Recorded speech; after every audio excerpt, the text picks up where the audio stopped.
Hello there, my dreamy travellers. Tonight, we descend beneath the ancient stones, past the flickering torchlight,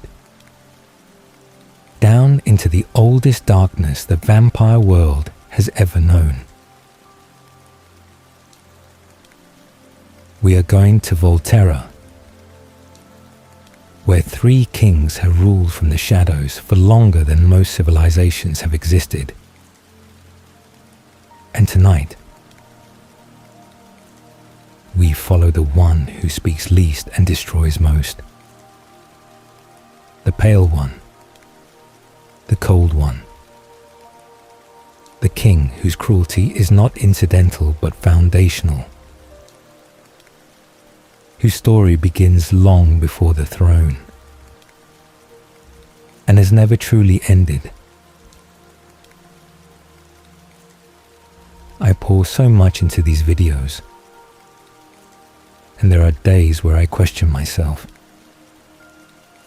But then I read one of your lovely comments, and it keeps me going. I haven't reached my goal of 1,000 subscribers yet, but I'm still fighting for it. If you want to support a small creator who truly cares about what she makes, it would mean the world if you subscribed. Thank you. So, close your eyes, breathe slowly, and let the ancient world carry you gently into the dark. There are no records of the boy Caius once was. Unlike Edward Cullen, whose human life is preserved in memory and grief, whose mother's final words echo across centuries of immortal existence, Caius left nothing behind when he crossed from humanity into something else.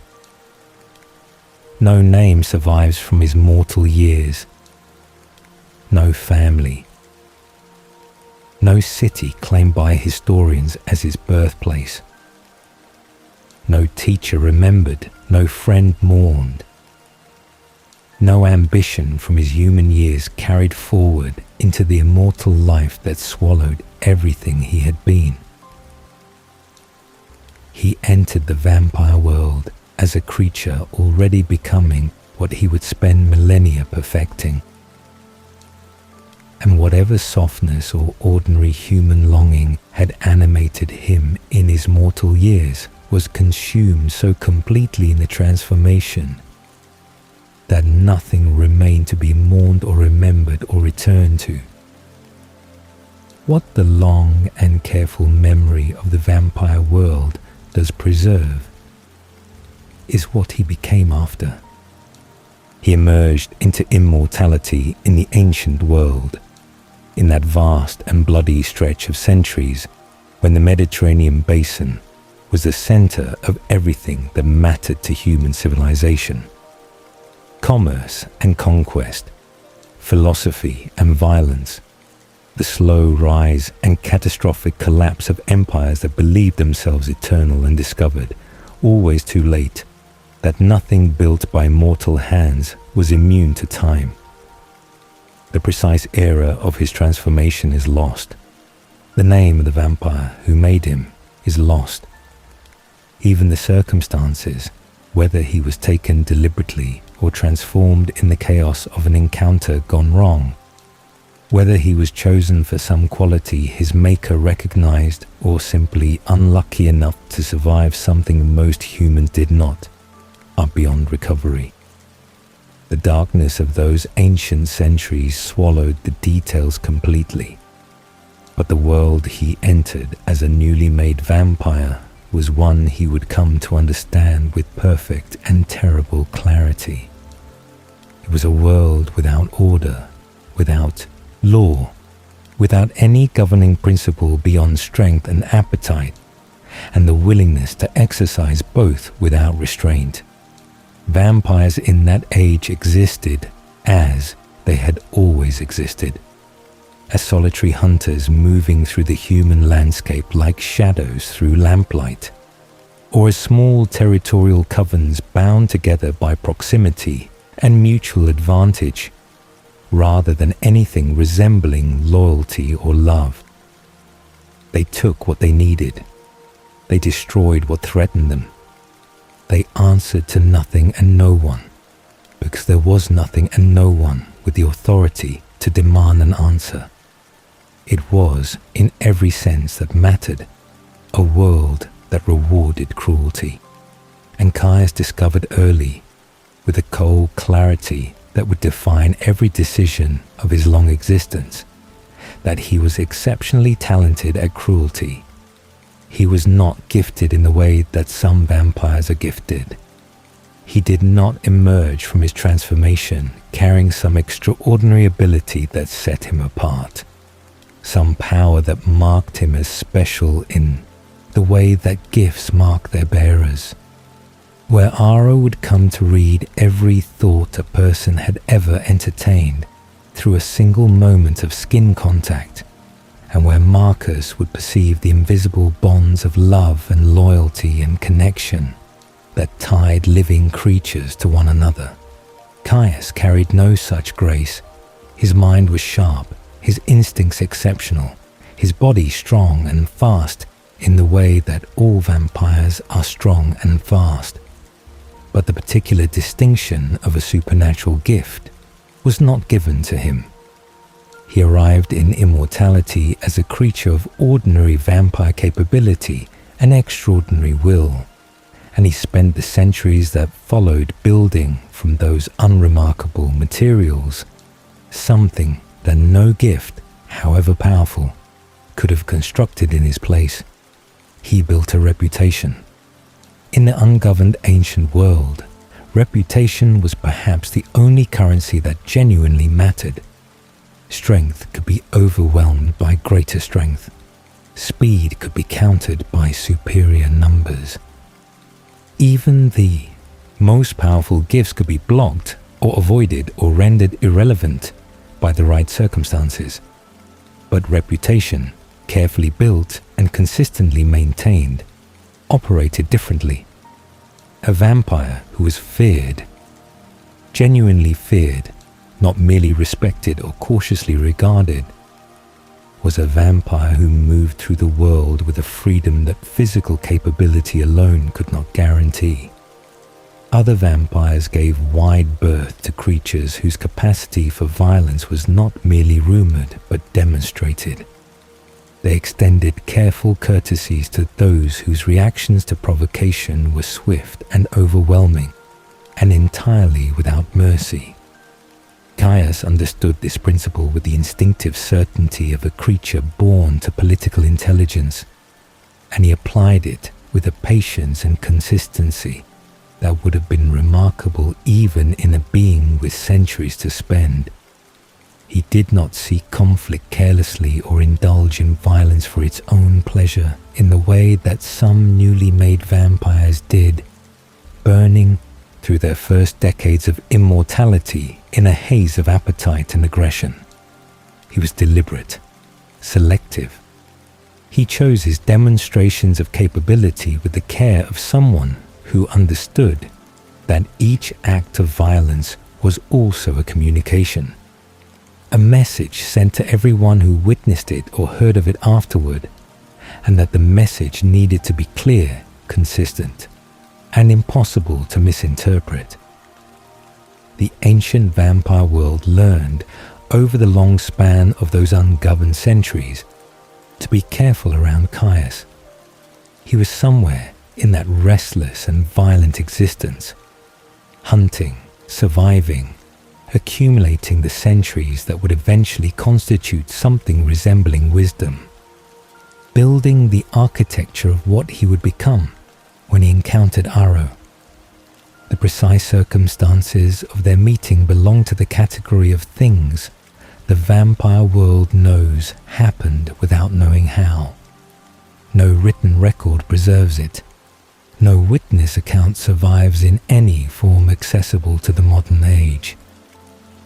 What is preserved in the long institutional memory of the Volturi themselves, and in the cautious knowledge of the oldest vampires who lived through the era of their rise, is simply the fact of it, that these two ancient creatures found each other, recognized in each other something essential and complementary, and made from that recognition a partnership that would reshape immortal society more completely than any event before or since. Aro was already remarkable when they met, already understood in the circles of the ancient vampire world as something unusual, a creature of vast intelligence and even vaster ambition, who looked at the chaos of ungoverned immortal existence and saw not simply the way things were, but a problem that wanted solving, and an opportunity for whoever was willing and capable of solving it. His gift of perfect psychic knowledge had given him, over his centuries of existence, an understanding of how living creatures thought and motivated and deceived themselves and each other that went far beyond what ordinary observation could have provided. He had read thousands of minds. He had accumulated, in that extraordinary psychic library that his gift maintained, a comprehensive understanding of what vampires were, what they wanted, what they feared, and what they could be made to do when those fears were correctly identified and applied. He understood, with the precision of someone who had spent centuries thinking about nothing else, exactly what kind of governing structure could bring the chaotic vampire world to heel. He understood the laws that would need to exist and the reasons those particular laws would work where others would fail. He understood the network of gifted vampires that would need to be assembled, because laws without exceptional enforcers were merely suggestions, and suggestions in the vampire world were worth nothing at all. What he needed, and what he had not yet found, were allies whose qualities made the project possible rather than merely conceivable. Aro was a mind reader and a diplomat and a schemer of extraordinary patience, but he was not, by temperament or by the nature of his particular genius, a weapon. The promises that his ambitions required making needed someone to keep them. The threats that governance required extending needed someone willing to execute them without hesitation or sentiment. The vast political architecture he was designing needed, at its foundation, something simpler and more essential than intelligence or vision. It needed the credible, demonstrated willingness to destroy whatever refused to comply. Caius was that willingness, made flesh and given immortality. Marcus, the third element of the founding triangle, brought to the partnership something neither of the other two possessed, and neither could have synthesized from their own qualities. His gift allowed him to perceive the bonds between living things with the same directness and clarity that a human might perceive color or sound. Love and loyalty, and the complex layered obligations that tied one creature to another, were visible to Marcus as clearly as the physical world was visible to everyone else.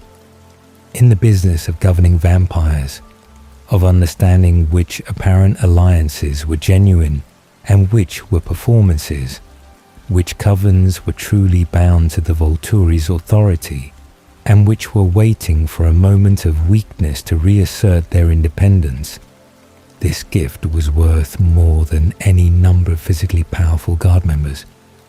Together, the three of them constituted something the vampire world had never encountered. Aro knew what everyone thought. Marcus knew what everyone felt. And Caius was willing to do, without hesitation and without remorse, whatever was necessary when thinking and feeling proved insufficient. They established themselves in Volterra, in the ancient Tuscan city that would become so completely synonymous with their power that eventually the name itself carried weight in vampire circles across the entire world. The city was perfectly suited to their requirements in ways that seemed, to anyone who thought about it carefully, almost too convenient to be accidental. Its underground passages and ancient stone chambers, carved out over thousands of years of human habitation, provided the private architecture that creatures of their nature required. Its position in the Tuscan hills offered defensibility. Its long history of human occupation meant a consistent and reliable proximity to the food source they required, without the complications that more isolated locations would have presented. They did not conquer Volterra in any dramatic or violent sense. They settled into it the way deep roots settle into old soil, gradually and completely, until the city above and the immortal presence beneath it were so thoroughly intertwined that separation had become unimaginable. The humans of Volterra knew, in the particular way, that populations living in proximity to something dangerous often develop a knowledge that they cannot quite articulate and would not want to examine too directly, that something about their city was different, that certain streets were better avoided after dark, that certain questions were better left unasked. The Volturi did not need the humans of Volterra to understand. They needed only for them to continue. From that ancient foundation, through the slow and deliberate accumulation of centuries, they built what would become the governing body of the entire immortal world. They built it carefully, because Aro understood that permanence required patience. They built it ruthlessly, because Caius understood that authority required demonstration. And they built it comprehensively, because Marcus's gift allowed them to see, with perfect clarity, exactly where the structures they were creating were strong and where they remained vulnerable. Caius's contribution to this project was the simplest and most essential of the three. He was the answer to the question that every vampire in the ancient world eventually asked, when the Volturi's growing authority became impossible to ignore. The question was not complicated. It did not require philosophical sophistication or political analysis. It was the oldest question that power has ever faced, asked by every population that has ever been asked to submit to governance it did not choose. What happens if we refuse? Caius was the answer, delivered without theatre, without the elaborate performances that Aro sometimes favoured, without any of the diplomatic cushioning that made the Volturi's authority seem, in its best light, like something offered rather than imposed. He was the demonstration, conducted with cold efficiency and without the slightest visible hesitation, of exactly what refusal cost. He was the evidence, living and immortal and utterly without mercy, that the Volturi's words were not suggestions or invitations or openings for negotiation. They were terms, and the alternative to accepting them was Caius.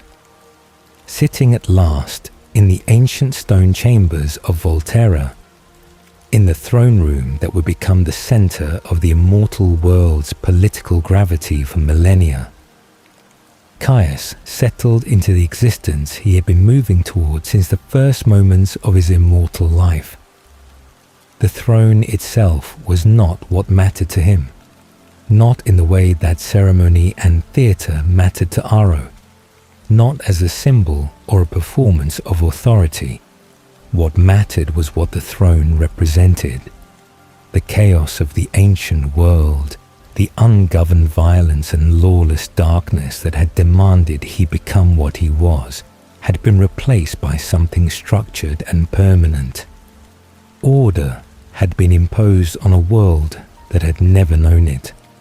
Rules existed where no rules had existed before, and he was one of the three creatures responsible for making those rules real.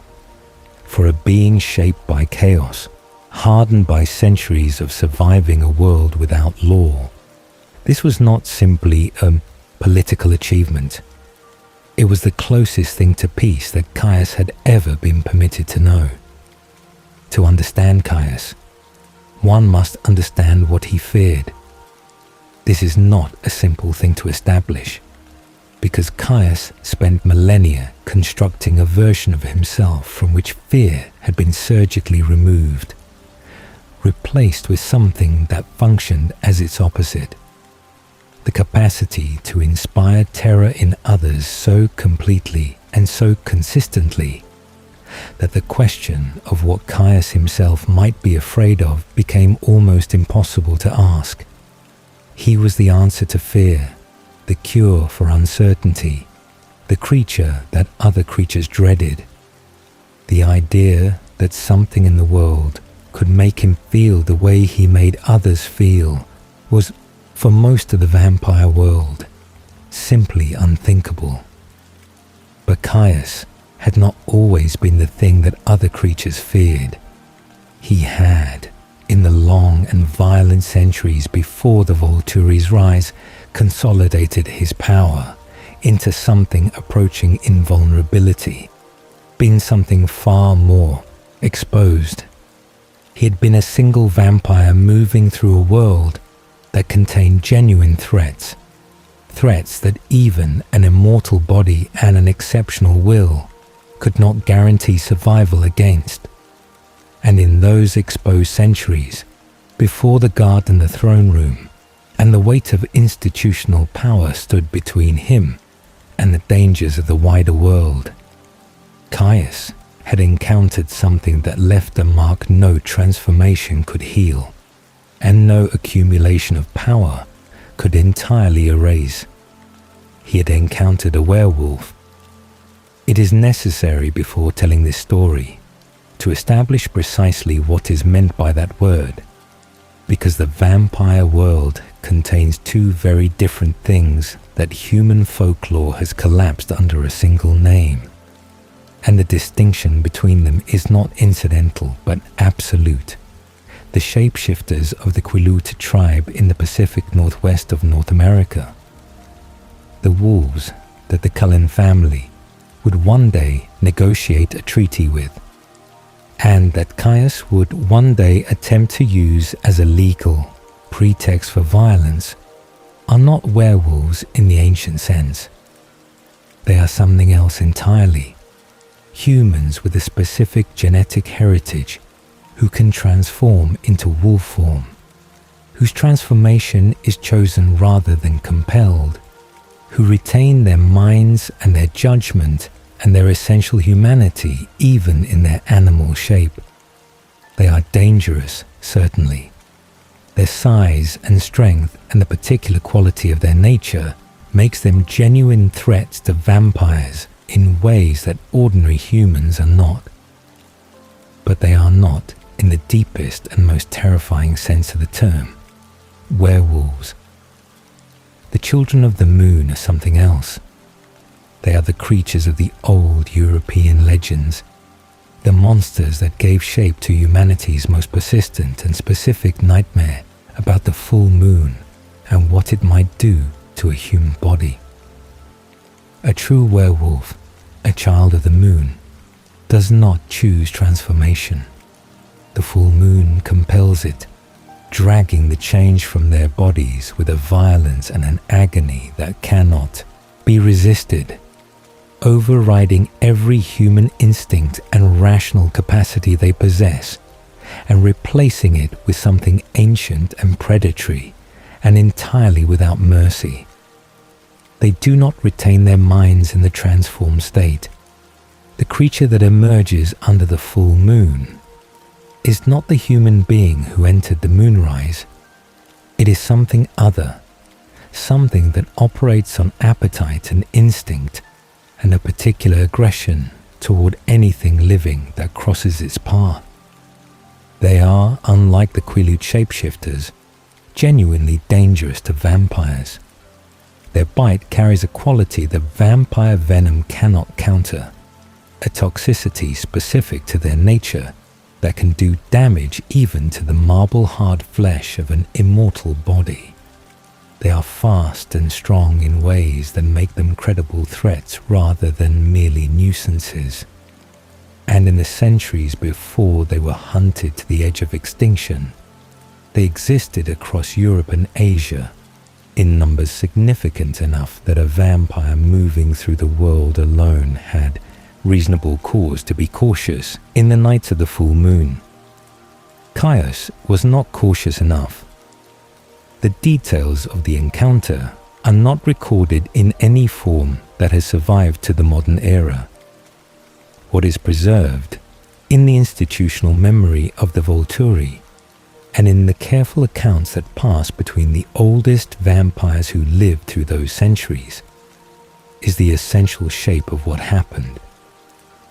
That Caius, moving through some region of the old world, in the deep centuries before the Volturi's power was fully established, encountered a child of the moon in its transformed state, and that the encounter came terrifyingly close to ending his immortal existence entirely.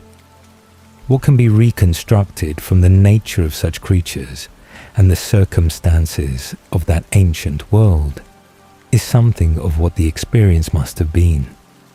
The full moon silvering a landscape that would have been deeply familiar in its geography and profoundly wrong in its atmosphere. That particular quality of wrongness that predators recognize in each other across species, the awareness that something sharing the darkness is not prey but threat, the sounds that precede a werewolf's approach, sounds that are wrong in a way that the vampire's exceptional hearing would have registered before any visual confirmation was possible.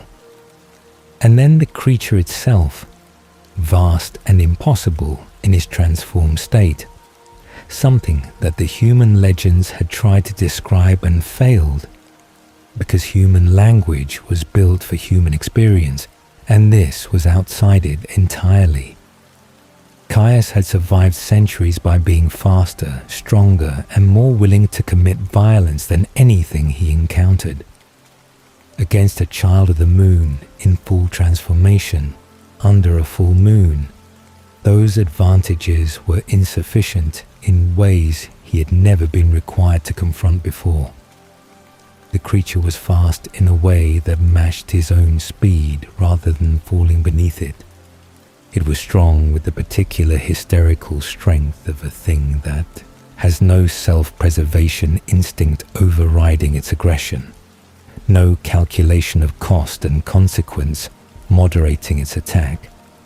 And its bite, when it found him, and it did find him in the chaos of that encounter, in the terrible equalizing darkness where his advantages were minimized and its advantages were magnified, carried that specific toxicity that made it something more than a wound. He survived. This is the central and irreducible fact. Caius survived the encounter with a child of the moon through some combination of his own exceptional capability, the specific circumstances of the terrain or the timing, and whatever fraction of fortune operates in the lives of immortal creatures as it operates in the lives of everyone else. He survived, and he returned to Volterra, and he carried back with him something that would never entirely leave him for the rest of his immortal existence. He carried back the knowledge of what it felt like to be genuinely helpless, for a creature who had built his entire identity on the complete absence of that feeling, who had spent centuries constructing circumstances in which nothing could make him feel it, the knowledge was intolerable, not frightening in the way that ordinary fear is frightening, manageable, temporary, resolved when the threat passes. This was something deeper and more corrosive than ordinary fear. This was the understanding, lodged somewhere beneath every layer of accumulated power and cultivated reputation, that he could be made helpless, that the right creature, under the right conditions, could reduce Caius of the Volturi to the same state as any other prey, overwhelmed, outmatched, fighting for survival against something that did not recognize or care about his power. He could not tolerate this knowledge. It was incompatible with the self he had spent centuries building, incompatible with the role he occupied within the Volturi structure, incompatible with the foundational principle of his existence, that he was not a creature things happened to, but a creature who decided what happened to other things. And because he could not tolerate it, and because he possessed, by that point in the Volturi's development, sufficient power to act on his intolerance in comprehensive ways, he did what Caius had always done when confronted with something that threatened the structures he depended upon. He destroyed it, not merely the individual creature that had attacked him, all of them. Every child of the moon he could find, in every corner of the world the Volturi's reach extended to, which by that century was most of the world that mattered. The campaign he launched against the children of the moon was not a defensive operation, and it was not, despite the justifications that could be and were constructed around it, primarily about protecting other vampires from a genuine threat. It was, at its core, a personal extermination driven by personal terror, and Caius prosecuted it with the kind of absolute annihilating commitment that only personal terror can generate. He was methodical in the way that he was methodical in everything. Systematic, patient, thorough, unwilling to accept partial solutions when complete solutions were achievable. He tracked werewolf packs across Europe and into the edges of Asia with the same cold deliberation that had made him effective in every other application of violence throughout his long existence. He used the Volturi's network of informants and the exceptional tracking abilities of gifted guard members to locate packs that had evaded notice for generations. He coordinated the destruction of multiple packs simultaneously in some cases, preventing the survivors of one assault from warning others. The children of the moon had been numerous enough before Caius's campaign to constitute a genuine presence in the old world's supernatural ecology. By the time his systematic destruction reached its conclusion, they had been reduced to a scattered handful of survivors, isolated individuals separated from any pack or community, surviving through concealment rather than strength and diminishing with each generation that passed, without the ability to find and reproduce with others of their kind. They were, by any meaningful measure, functionally extinct as a population. The creature that had nearly killed Caius was now, collectively, nearly dead. It did not give him peace. This is the thing about Caius's werewolf hatred that distinguishes it from ordinary military calculation, or even from the political decision to eliminate a threat to Volturi authority. Those motivations resolve when the threat is eliminated, when the enemy is defeated, when the danger is removed. The animating emotion dissipates into the satisfaction of accomplished purpose. But Caius's hatred of werewolves did not dissipate when the children of the moon were driven to extinction's edge. It calcified. It became part of the permanent structure of his psychology, as fixed and foundational as his commitment to the laws or his devotion to Athenodora. It became, over the long centuries that followed the campaign, something he did not need an active threat to maintain, something he carried with him as a constant, requiring no external stimulus to remain fully alive. When the Quilut shapeshifters eventually entered the Volturi's awareness, when the question of their status under vampire law became a point of negotiation, Caius's position was immediate and absolute. They were werewolves.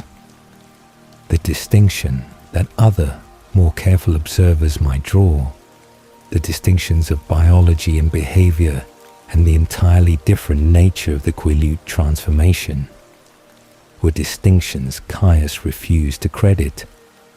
Whether the refusal was genuinely driven by an honest assessment of the evidence, or whether it was driven by the need to keep the category of werewolf alive so that the hatred he had organized so much of himself around retained a living object, is a question the vampire world has not attempted to answer publicly. To do so would require engaging with the inner life of Caius in ways that no one who values their continued existence has been willing to attempt. What is clear is this: the werewolf campaign gave Caius something he would wield for the rest of his existence. Not just the near extinction of a species, not just the elimination of a personal threat, but a template. A demonstrated proof that when something in the world made him feel the thing he could not tolerate feeling, the correct response was not to manage the fear, but to annihilate its source so thoroughly that the fear had nothing left to feed on. It was a lesson he would apply again and again in the millennia that followed, across every context and every category of threat that the long centuries would produce. The names would change. The specific creatures or covens or individuals targeted would change. But the logic would remain constant, as fixed and reliable as anything in the ancient world had ever been. When Caius was afraid, everything died. Before the Volturi, there were the Romanians. This is a fact that Vladimir and Stefan, the two survivors of the Romanian coven, have never been permitted to forget, because the Volturi have made certain of it across every century that has passed since their defeat. In the long stretch of ancient centuries before Aro, and Caius and Marcus consolidated their power in Volterra and began the systematic project of bringing the entire vampire world to heel, the Romanian coven occupied the position that the Volturi would eventually claim. They were the dominant force in immortal society, the power that other covens measured themselves against and deferred to, the name that carried weight in vampire circles across the known world. They ruled not through law or governance in any meaningful sense, but through the blunt instrument of superior strength, through the willingness to crush any coven that challenged their primacy, and the consistent demonstration of that willingness over enough centuries that the challenges had largely stopped coming. They were brutal in the way that unchecked power tends to produce brutality, not through any particular malice of character, though malice was not absent, but through the indifference that comes from never having been required to consider consequences. The Romanians had held their position long enough that the concept of accountability had ceased to have any practical meaning in their existence. They fed where and when they chose, without regard for the evidence they left behind or the human investigations those traces occasionally prompted. They expanded their territory through violence and intimidation, without calculating what sustained expansion cost in terms of exposure risk. They operated with the absolute confidence of creatures who had learned, through centuries of unchallenged dominance, that their physical superiority made them immune to any consequence the wider world could generate. For the centuries of their dominance, this confidence was not misplaced. The human world did not have the knowledge or the organized capability to threaten them in any sustained way. The vampire world did not have the coordination or the shared authority to restrain them. And so the Romanians continued, decade after decade, century after century, ruling through fear and force and the accumulated weight of a reputation that had been built on the consistent willingness to destroy anything that questioned it. Aro looked at this arrangement and saw, with the perfect clarity that his centuries of accumulated psychic knowledge provided, its inevitable failure. The Romanian model of dominance was not sustainable. It was not designed to be sustainable, because it had not been designed at all. It had simply grown, organically and without intention, from the raw facts of power and the absence of anything capable of challenging it. Sustainable systems required architecture. They required deliberate construction, the identification of failure points, and the building of structures to address them before they became catastrophic. The Romanian system had none of this. It depended entirely on the continuation of conditions that were not permanent features of the world, but accidents of a particular historical moment. Human ignorance, vampire disorganization, the absence of any coordinating authority capable of imposing restraint on the most powerful actors. These conditions were changing as human populations grew and spread across the world, as communication between distant places gradually improved, as the accumulated evidence of vampire activity across generations became harder to explain away and easier for anyone paying careful attention to connect into a pattern. The likelihood of exposure increased with each passing century.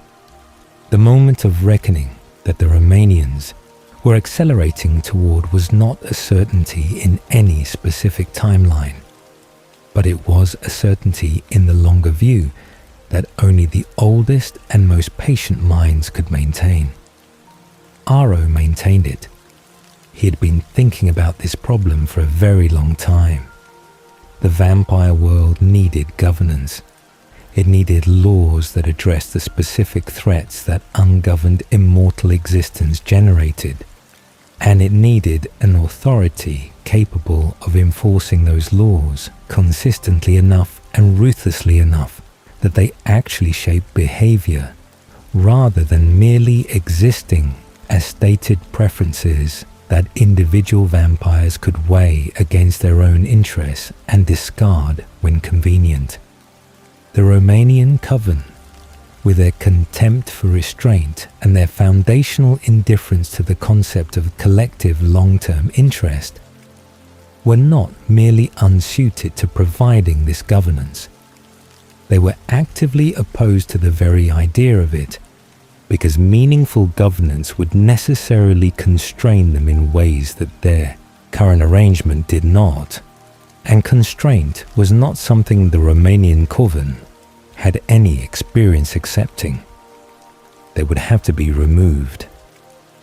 Caius understood this conclusion as clearly and as completely as Aro did, and he brought to it something that Aro's diplomatic intelligence and strategic vision could not supply on their own. He brought the complete, genuine, entirely unambivalent willingness to do what removing the Romanians would actually require. This was not a political displacement that could be accomplished through negotiation or the careful application of social pressure.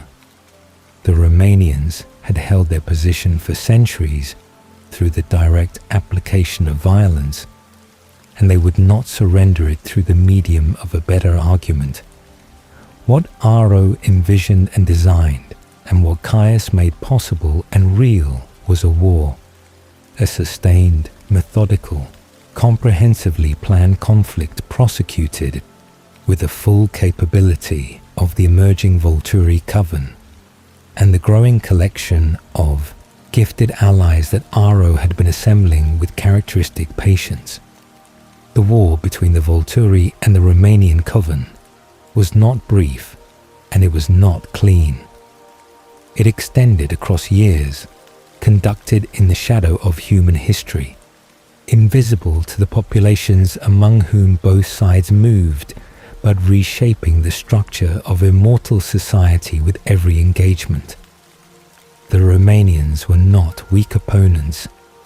They were ancient fighters with centuries of accumulated experience in the application of violence, possessed of a territorial knowledge and a network of allied or subordinate covens that gave them strategic depth.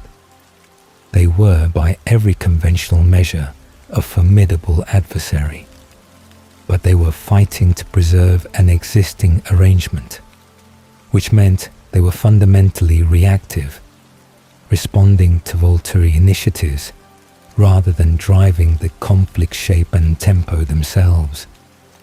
And Caius, who directed the Volturi's military effort with the cold strategic intelligence that had been developing across his centuries of immortal existence, understood with complete clarity that the decisive advantage in any sustained conflict belongs to the force that determines the terms of engagement rather than the force that responds to them.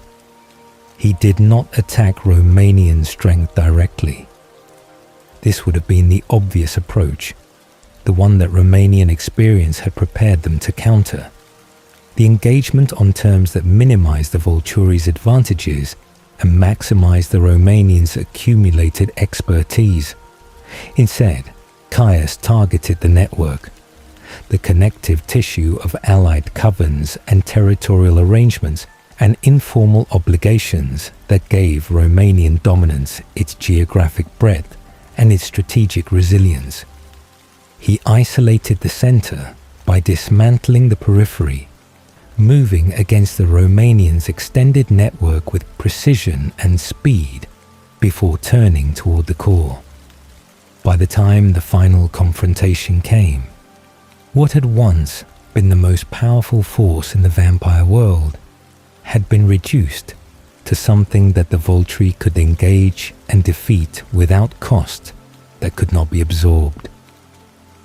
Vladimir and Stefan survived.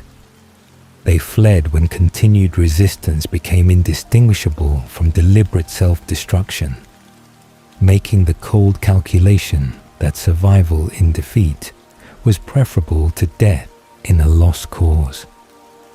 They retreated eastward to the territory that had been the foundation of their power, stripped of their network and their allies and the accumulated political weight of their dominance, carrying with them a bitterness so absolute and so permanent that it became, over the millennia that followed, the defining characteristic of their existence. They have spent the centuries since in a diminished isolation, plotting reversals that never materialize, nursing a grievance against the Volturi that time has not softened and likely never will. Caius has never been troubled by their survival. He understood, with the political intelligence that governed all his decisions, that two ancient vampires living in reduced circumstances and nursing an impotent resentment against the Volturi were more valuable alive than destroyed. Vladimir and Stefan walking through the world in their defeated state are a lesson, a living, breathing, perpetually humiliated demonstration of what challenging Volturi authority produces. Their existence is its own form of propaganda, and Caius has always understood that the most effective propaganda is the kind that does not require any active maintenance to remain persuasive.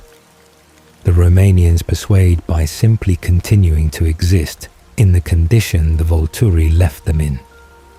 With the Romanian coven neutralized and the broader vampire world having witnessed the conclusive demonstration of what the Volturi were willing and capable of doing, the project of governance could begin in earnest.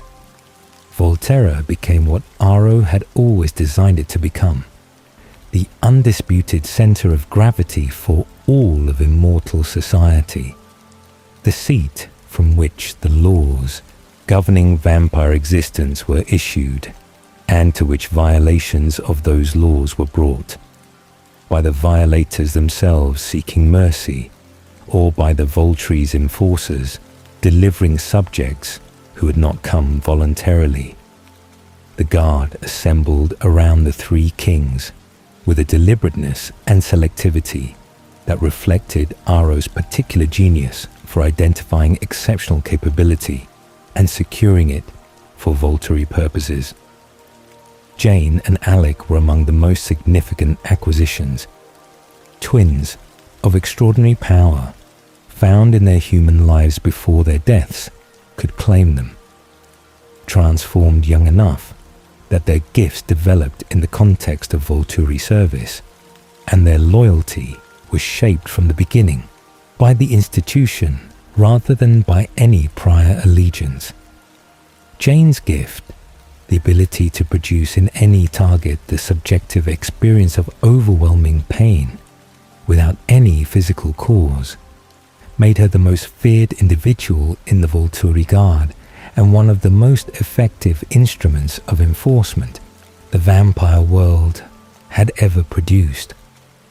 Alec's gift, the ability to sever a target's connection to all sensory experience, leaving them isolated in a void of complete deprivation, was in some ways more terrifying still. A punishment that could be administered without marks, without evidence, without any physical engagement at all. Dimitri, whose tracking gift operated not on physical traces, but on the psychic signature of a target's mental processes, completed the enforcement apparatus in a particular and essential way. The theoretical possibility of hiding from the Volturi, of committing a violation of their laws and then disappearing into the world's vastness before consequences could arrive, was, with Dimitri, operational, effectively theoretical only. Once he had acquired a target's psychic pattern, distance became irrelevant, time became irrelevant. The only thing that could prevent him from locating his quarry was the destruction of that quarry before he completed his pursuit, and this was not an outcome that the Volturi found troubling. Caius's relationship with the guard was nothing like Aro's. Aro cultivated his guard with the attentive warmth of a collector who genuinely loves the objects of his collection. He was interested in them as individuals, curious about the details of their histories and their gifts and their inner lives, generous with the particular intimacy that his mind-reading gift made possible, and that those he read often found disarming. He made the god feel known, and being known by Aro, despite everything that came with it, was an experience that bound people to him in ways that were difficult to subsequently undo. Caius offered the god nothing of this. He regarded them as he regarded every instrument of governance, with clear-eyed appreciation for their functional capability and complete indifference to everything about them that existed outside that capability. Jane's gift was exceptional, and therefore Jane was valuable. Alec's gift was exceptional, and therefore Alec was valuable. What either of them thought or felt or wanted beyond the exercise of those gifts was information Caius neither solicited nor retained. He was not cruel to the guard in the petty and personal ways that reflected emotional engagement. Cruelty of that kind required a form of interest in its objects that Caius simply did not possess. He was indifferent to them as people and precise about them as functions, and in the specific context of what the god was for. This was arguably a more reliable foundation than Aro's warmer approach. The laws the Volturi established in the consolidated aftermath of their ascension were not arbitrary constructions or the expressions of personal preference dressed in the language of governance. Each prohibition addressed a specific and identifiable category of threat to the long-term stability that was the entire justification for the Volturi's existence. The foundational requirement that vampires maintain absolute secrecy regarding their existence from the human world was the law from which all others derived their ultimate logic. Human civilization had developed to a point where widespread knowledge of vampire existence would produce a response that even the considerable collective capability of the vampire world could not manage indefinitely or without catastrophic cost. The secrecy law was not protection for vampires from humans in any simple sense. It was the maintenance of a sustainable arrangement between two populations that could not coexist openly.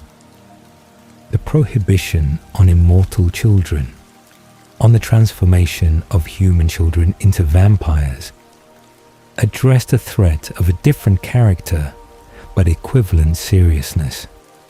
Immortal children were ungovernable in a way that went beyond the ordinary difficulties of governing adult vampires.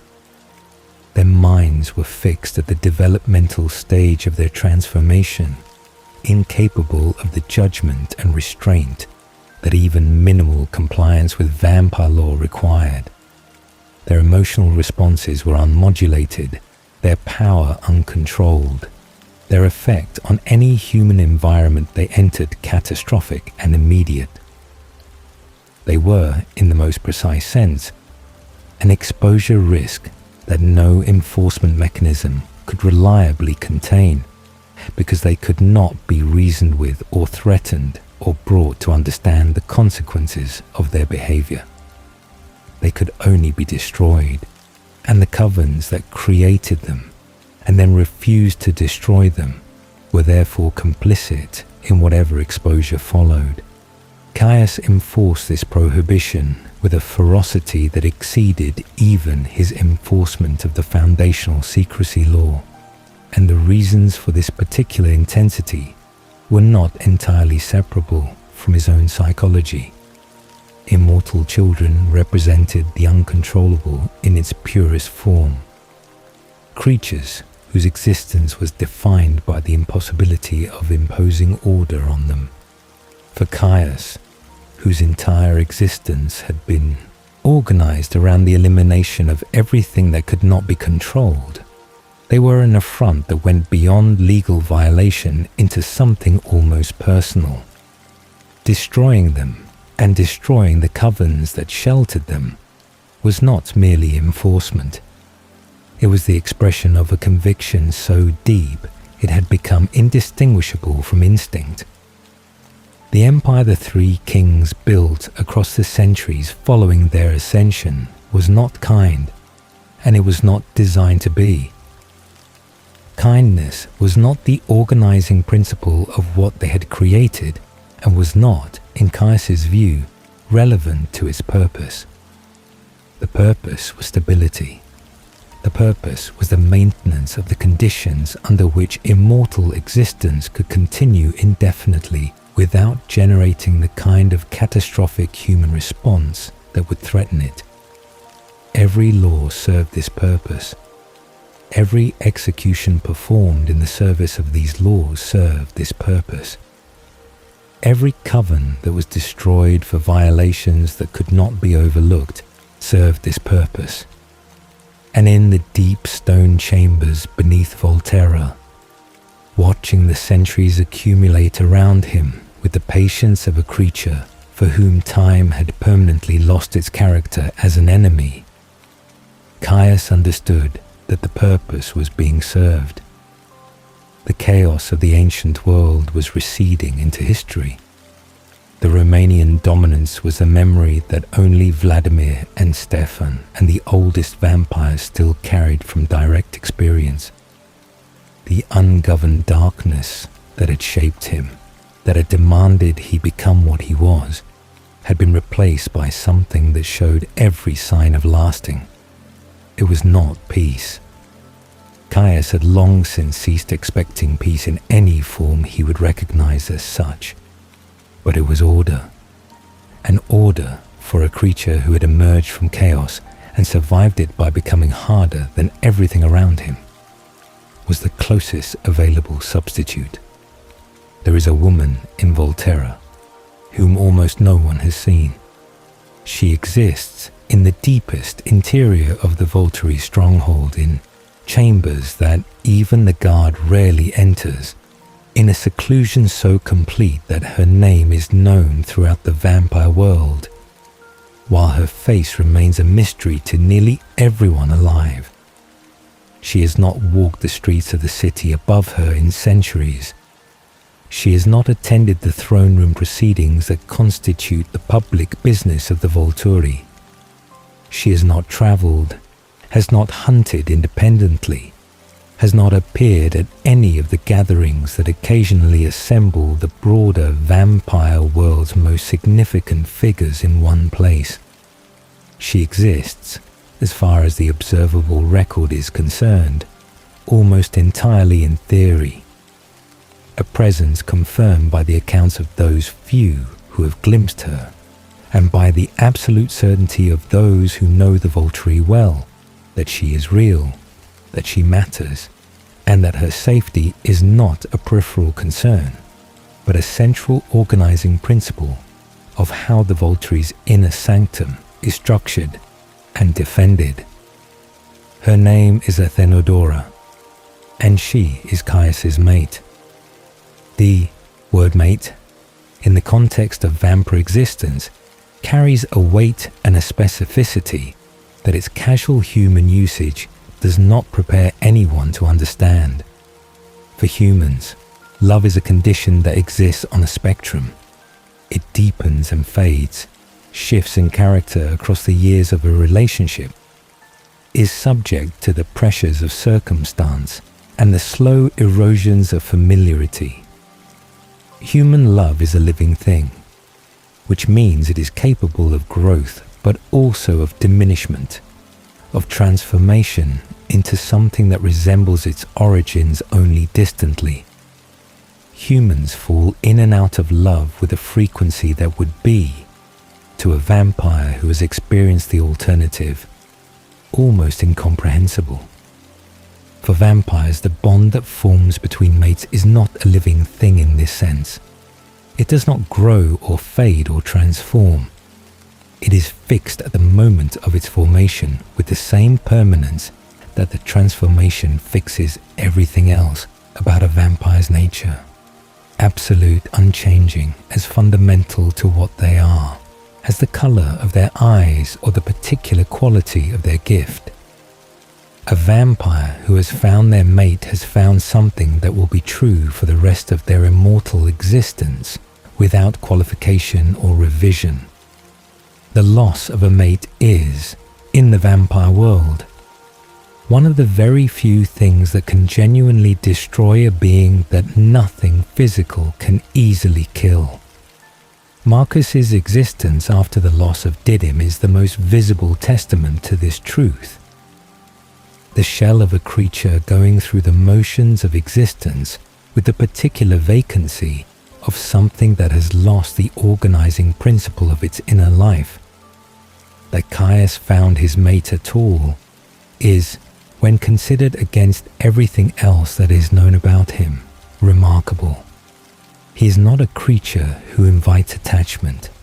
The psychological architecture he constructed across his earliest centuries of immortal existence was built specifically to minimize vulnerability, to ensure that nothing external could reach the interior of him and find something soft enough to damage. He destroyed what threatened him. He controlled what he could not destroy. He maintained, through the careful and continuous application of power, a distance between himself and everything in the world that could constitute a genuine threat to his equanimity. This was not a strategy he adopted consciously and then chose to maintain. It was the instinctive operating mode of a creature whose formative experiences had taught him, with the thoroughness that only genuine danger can achieve, that vulnerability was the precondition for destruction. And yet, Athenodora exists, and whatever passed between them in the centuries before the historical record becomes reliable enough to consult. Whatever encounter or accumulation of encounters produced the bond that now connects them across millennia. It produced something that Caius has never dismantled or denied or attempted to eliminate, the way he has eliminated so many other things that complicated his existence. He chose to keep her. More than that, he chose to protect her, which is a different thing entirely, and in some ways a more revealing one. Keeping something requires only the absence of destruction. Protecting something requires active investment, the allocation of resources and attention and genuine concern. Caius, who allocates his genuine concern with an economy that makes each application of it significant precisely because of its rarity, has organized a meaningful portion of his immortal existence around ensuring that Athenodora remains safe. The seclusion in which she lives is the primary instrument of this protection, and understanding it requires understanding how the Volturi's enemies, actual and potential, think about the three kings and their vulnerabilities. An enemy seeking leverage against Aro would look towards Sulpicia. An enemy seeking leverage against Caius would look toward Athenodora.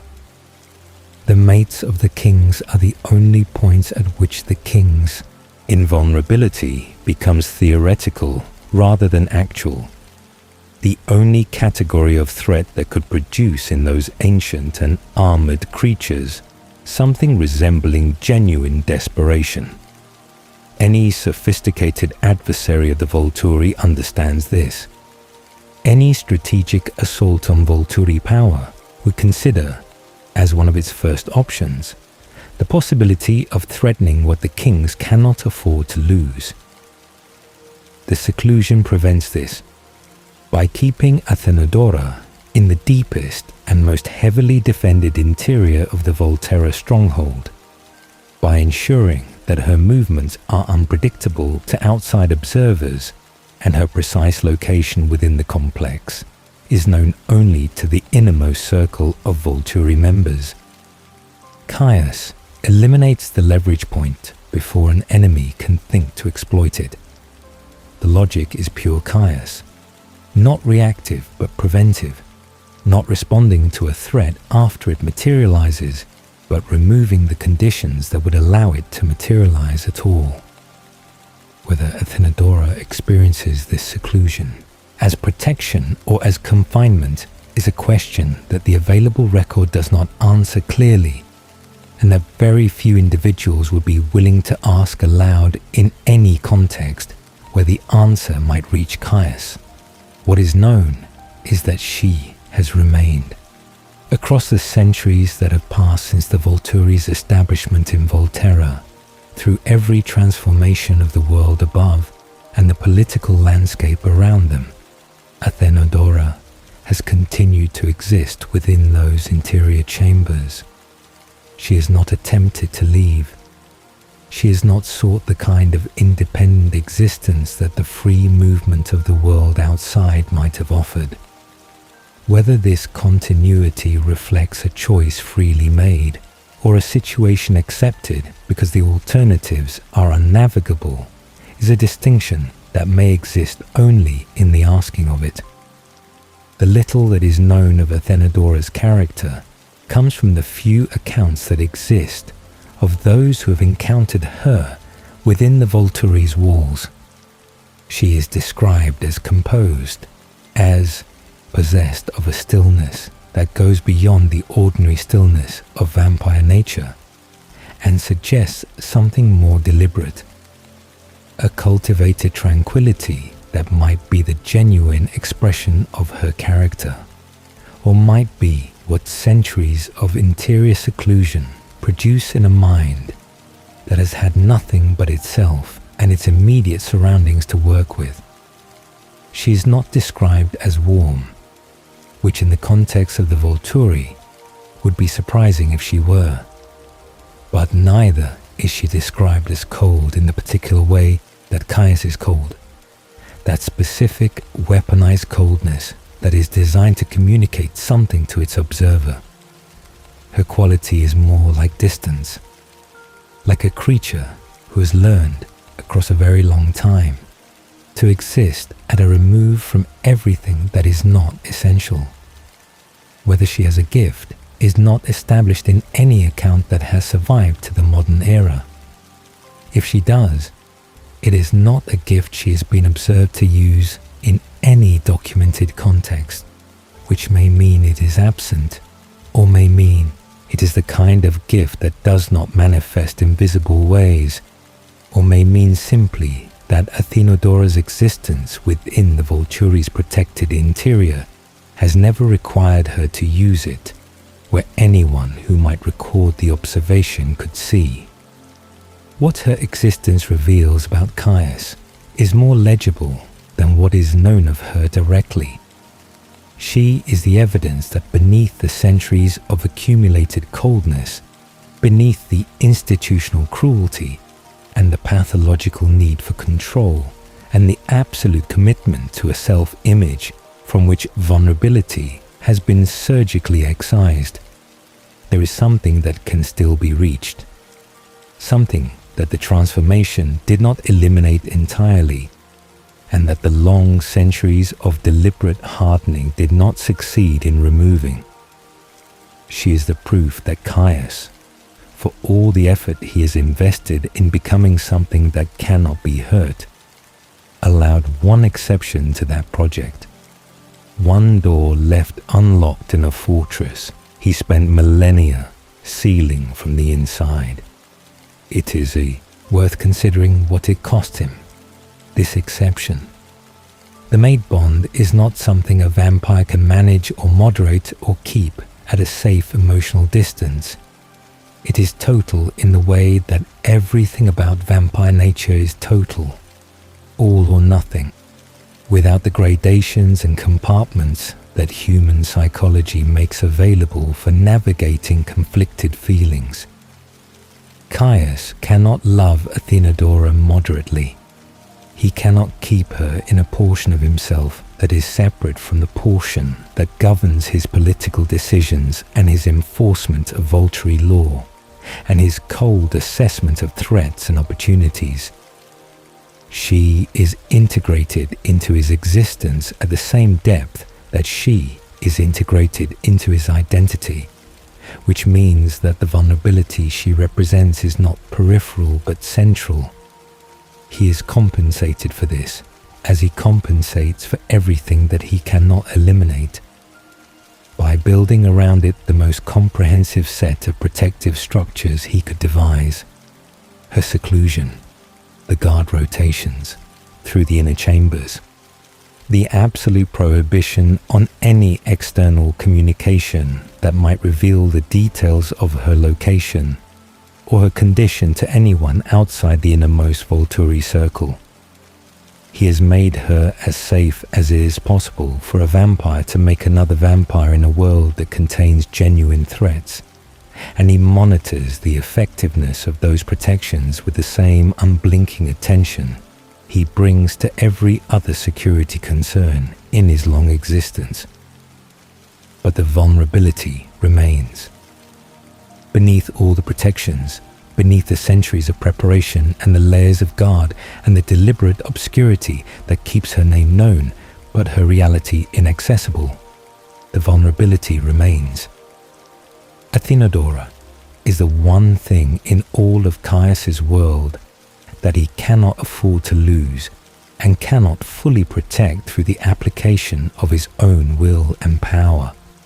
She exists in that narrow category of things that are beyond his control, not because he has not tried to control the conditions around her, but because the bond itself, the feeling that makes her necessary to him, is not subject to control at all. This is, for a creature who has organized his entire existence around the elimination of everything beyond his control, a condition he has lived with for millennia without resolving. He's not resolved it because it cannot be resolved. The only resolution would be the dissolution of the bond itself, and that is not a resolution that the architecture of vampire nature makes available. And so Caius carries her in the deepest and most defended interior of Volterra, in the chambers that the world never sees, in the singular space of his existence that is not governed by calculation or cruelty, or the long institutional project of maintaining power through fear. He carries her, the one softness, the one door, the one place in the fortress of himself where the stone gives way to something that, if it is not warmth exactly, is at least a memory of what warmth once was. The throne room is where Caius rules, but those interior chambers are where Caius lives, and the distance between those two places, between the cold king who destroys without hesitation and the ancient creature who keeps one thing so precious he has hidden it from the world, is the full measure of everything his centuries of careful self-construction have cost him. The throne room beneath Volterra was designed to communicate something specific to everyone who entered it. This was not accidental. Very little about the Volturi's operation was accidental, and the physical space in which they conducted the public business of governing the vampire world had been considered and arranged with the same deliberate intentionality that Aro brought to every other aspect of the institution he had spent millennia building. The room was large enough to dwarf its occupants without being so vast that it lost the quality of intimacy that made its proceedings feel personal rather than administrative.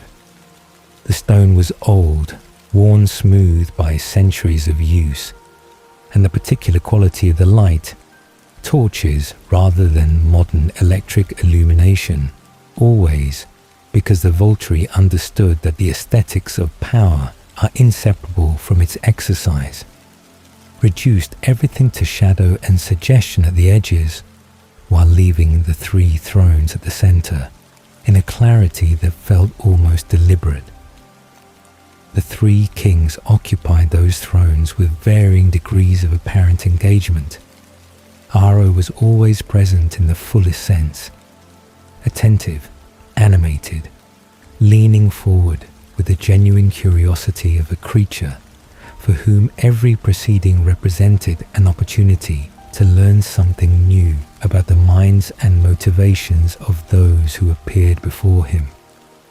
Marcus was present in body and absent in almost every other meaningful sense, reclined in his throne with the boneless exhaustion of a creature for whom the proceedings held nothing of interest, and had held nothing of interest for longer than most vampires had existed. He performed his function, his gift providing the relationship assessments that the Volturi's judgments occasionally required. And beyond that, he was elsewhere in every way that mattered. And Caius sat between them like something carved from the same stone as the walls, absolutely still, absolutely attentive in a way that was entirely unlike Aro's warm and curious attention, watching every proceeding with the cold assessment of a creature that is perpetually calculating threat levels and identifying the precise point at which mercy becomes liability. He did not enjoy the throne room proceedings in the way that enjoyment is commonly understood. He did not take pleasure in the theatre of them, the elaborate performances of judgment and consequence that Aro orchestrated with such evident satisfaction. What Caius brought to those proceedings was something more functional, and in some ways more frightening than enjoyment. He brought absolute conviction.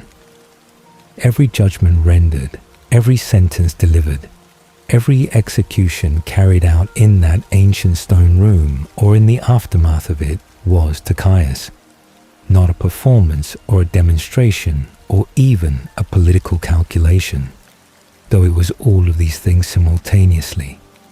It was the correct outcome of a process that existed for a purpose he believed in completely.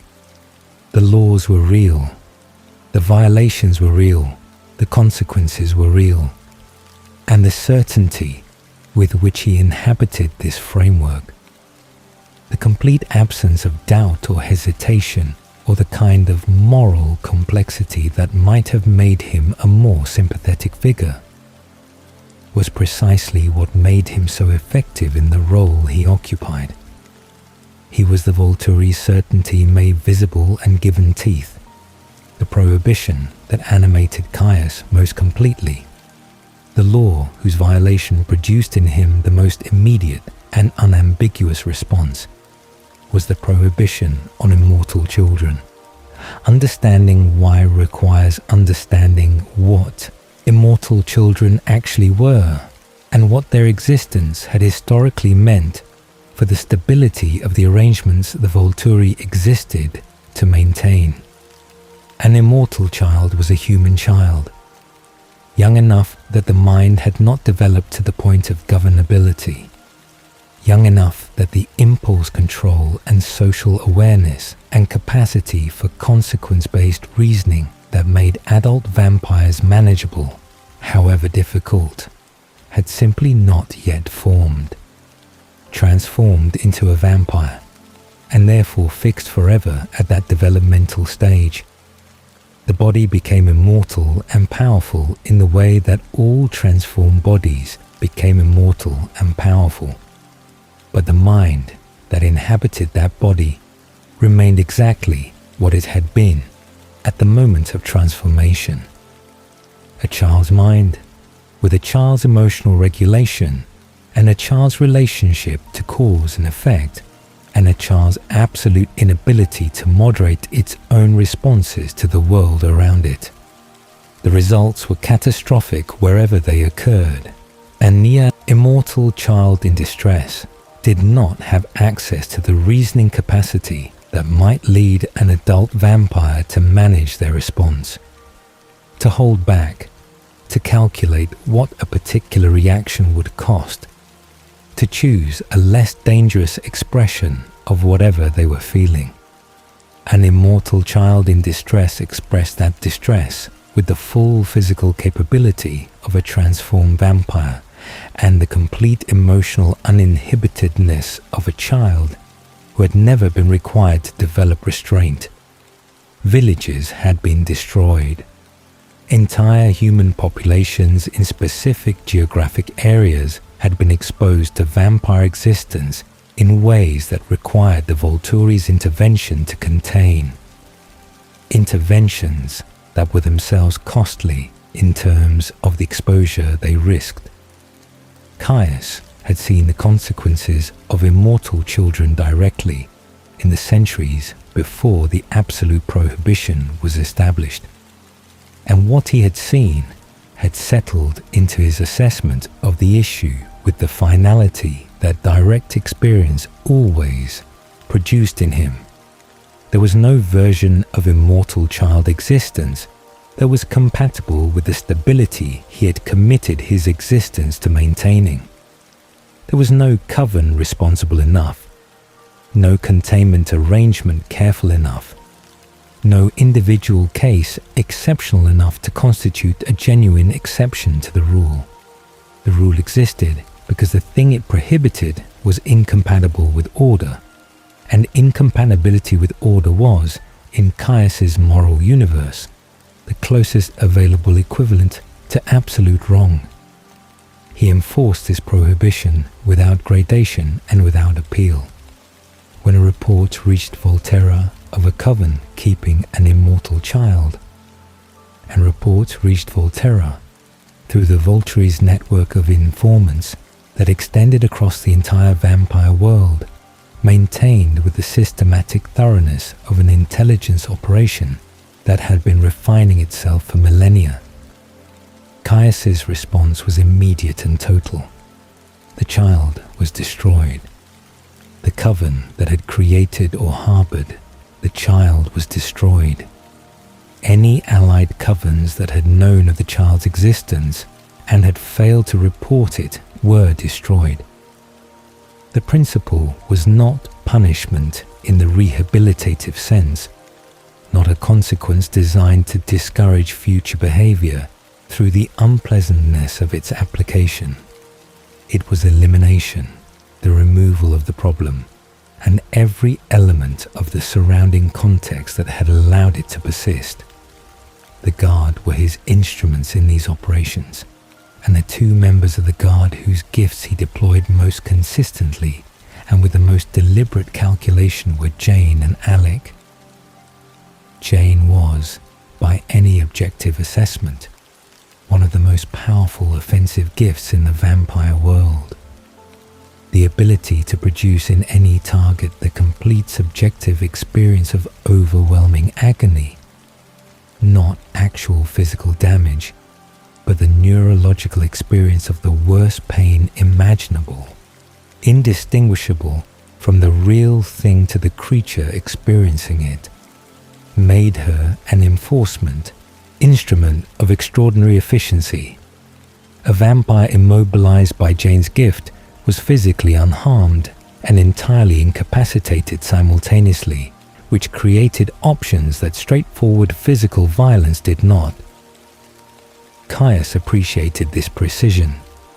He understood that the most effective punishments were often the ones that left the subject intact enough to be observed suffering, intact enough that the observation could be reported by those who witnessed it, and carried back into the broader vampire world as a story. Jane was a story that travelled well. The accounts of what she could do passed from vampire to vampire across the networks of the immortal world, were among the most effective deterrents in the Volturi's enforcement arsenal, and they cost nothing beyond the maintenance of Jane's loyalty, which Aro managed with characteristic attentiveness and the occasional deployment of her gift in context where the audience was large enough to ensure the story would spread. Alec's gift operated differently and in some ways more profoundly. Where Jane inflicted experience, Alec removed it, cutting the targeted vampire off from all sensory input simultaneously, leaving them suspended in a void of complete deprivation that was in its own way more terrifying than pain. A vampire under Alec's influence could not feel, could not hear, could not see, could not smell, could not access any of the extraordinary sensory capabilities that defined their existence and gave them their connection to the world. They floated, isolated and helpless, and entirely unable to resist whatever came next, because what came next was invisible to them. Alec was typically deployed in situations where resistance was anticipated and needed to be eliminated before it could be organized. In the moments before a destruction that might otherwise be contested, in the containment of particularly powerful or gifted targets, whose abilities might have complicated more straightforward approaches, Caius used both twins with the same deliberate calculation he brought to every other instrument in the Volturi's arsenal.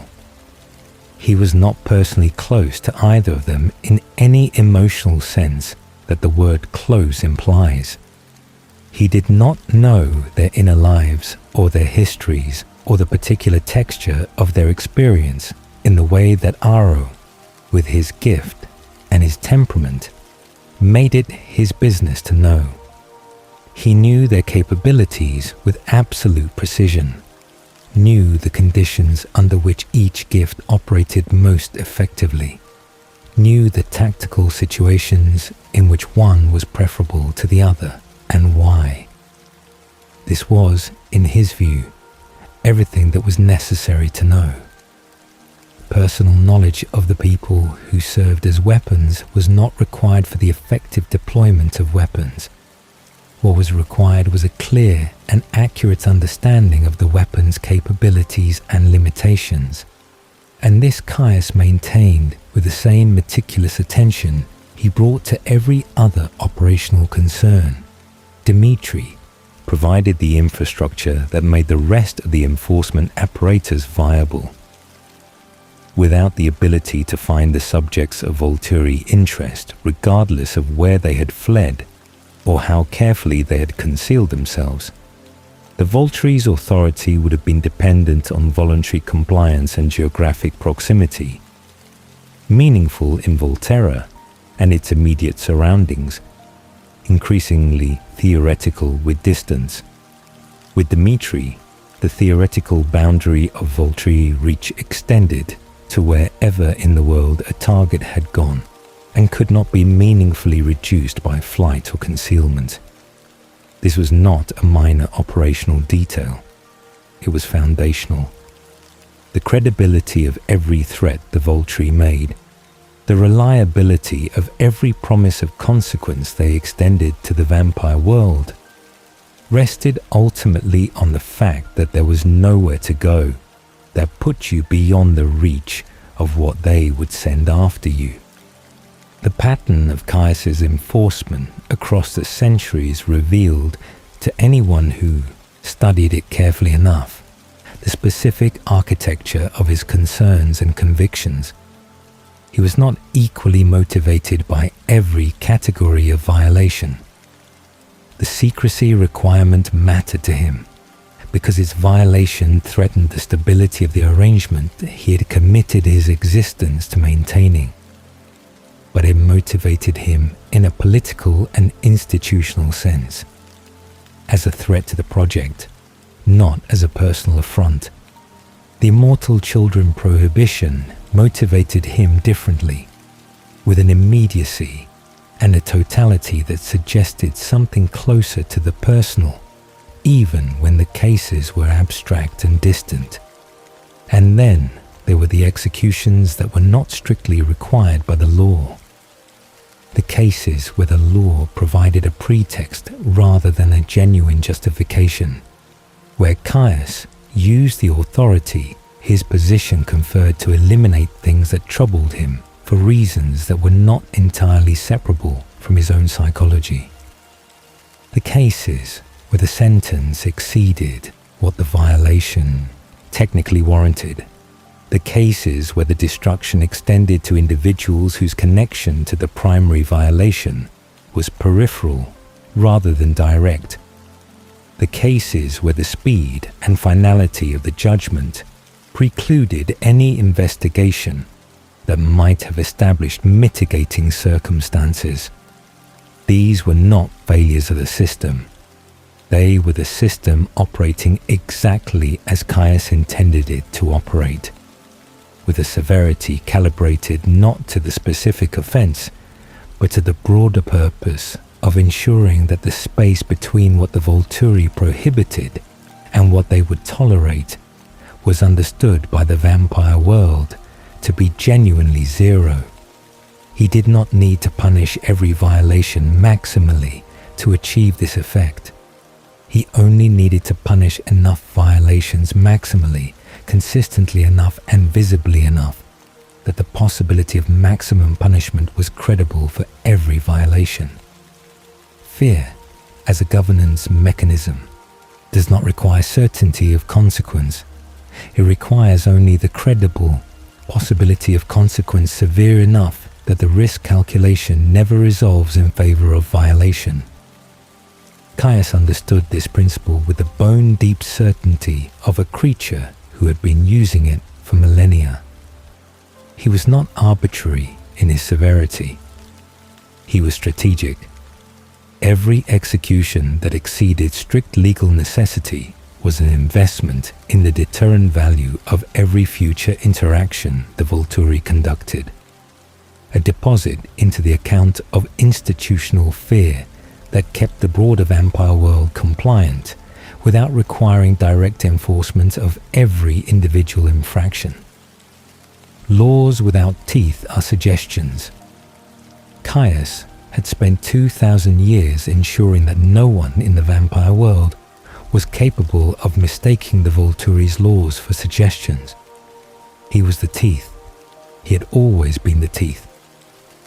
And in the cold stone throne room beneath Volterra, sitting with absolute stillness between the curious warmth of Aro and the hollow absence of Marcus, he performed this function with the conviction of a creature that has found, in the relentless exercise of a single terrible purpose, the closest thing to meaning that his long existence had ever made available to him. The Cullen coven had existed at the edges of Volturi awareness for a very long time before the events that brought them into direct and consequential contact.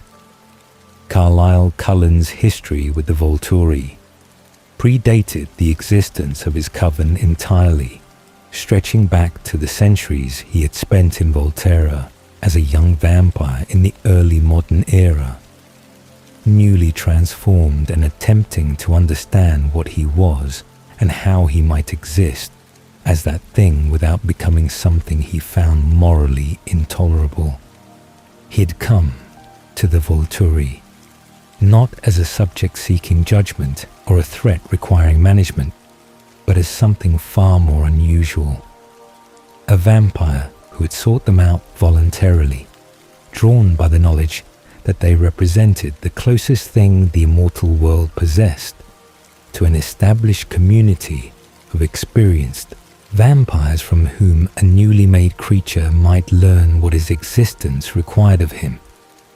Aro had been fascinated by him in the particular way that genuinely unusual things always fascinated Aro.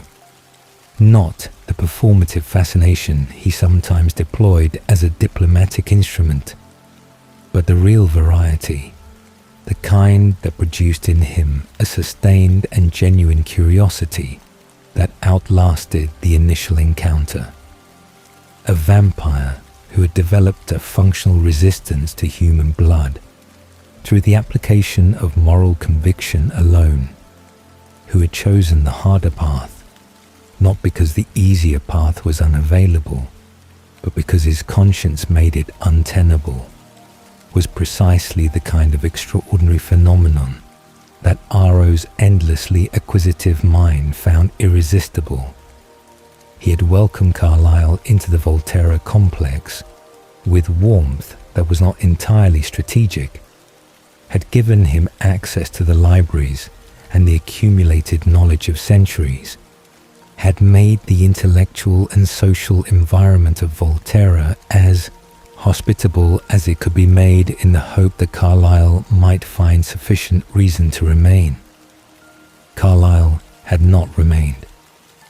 His fundamental incompatibility with the way the Volturi conducted themselves, the casual relationship with human life that even the most disciplined members of the Guard maintained, the indifference to suffering that permeated the institution's deepest culture, made permanent coexistence impossible regardless of the intellectual stimulation Volterra offered.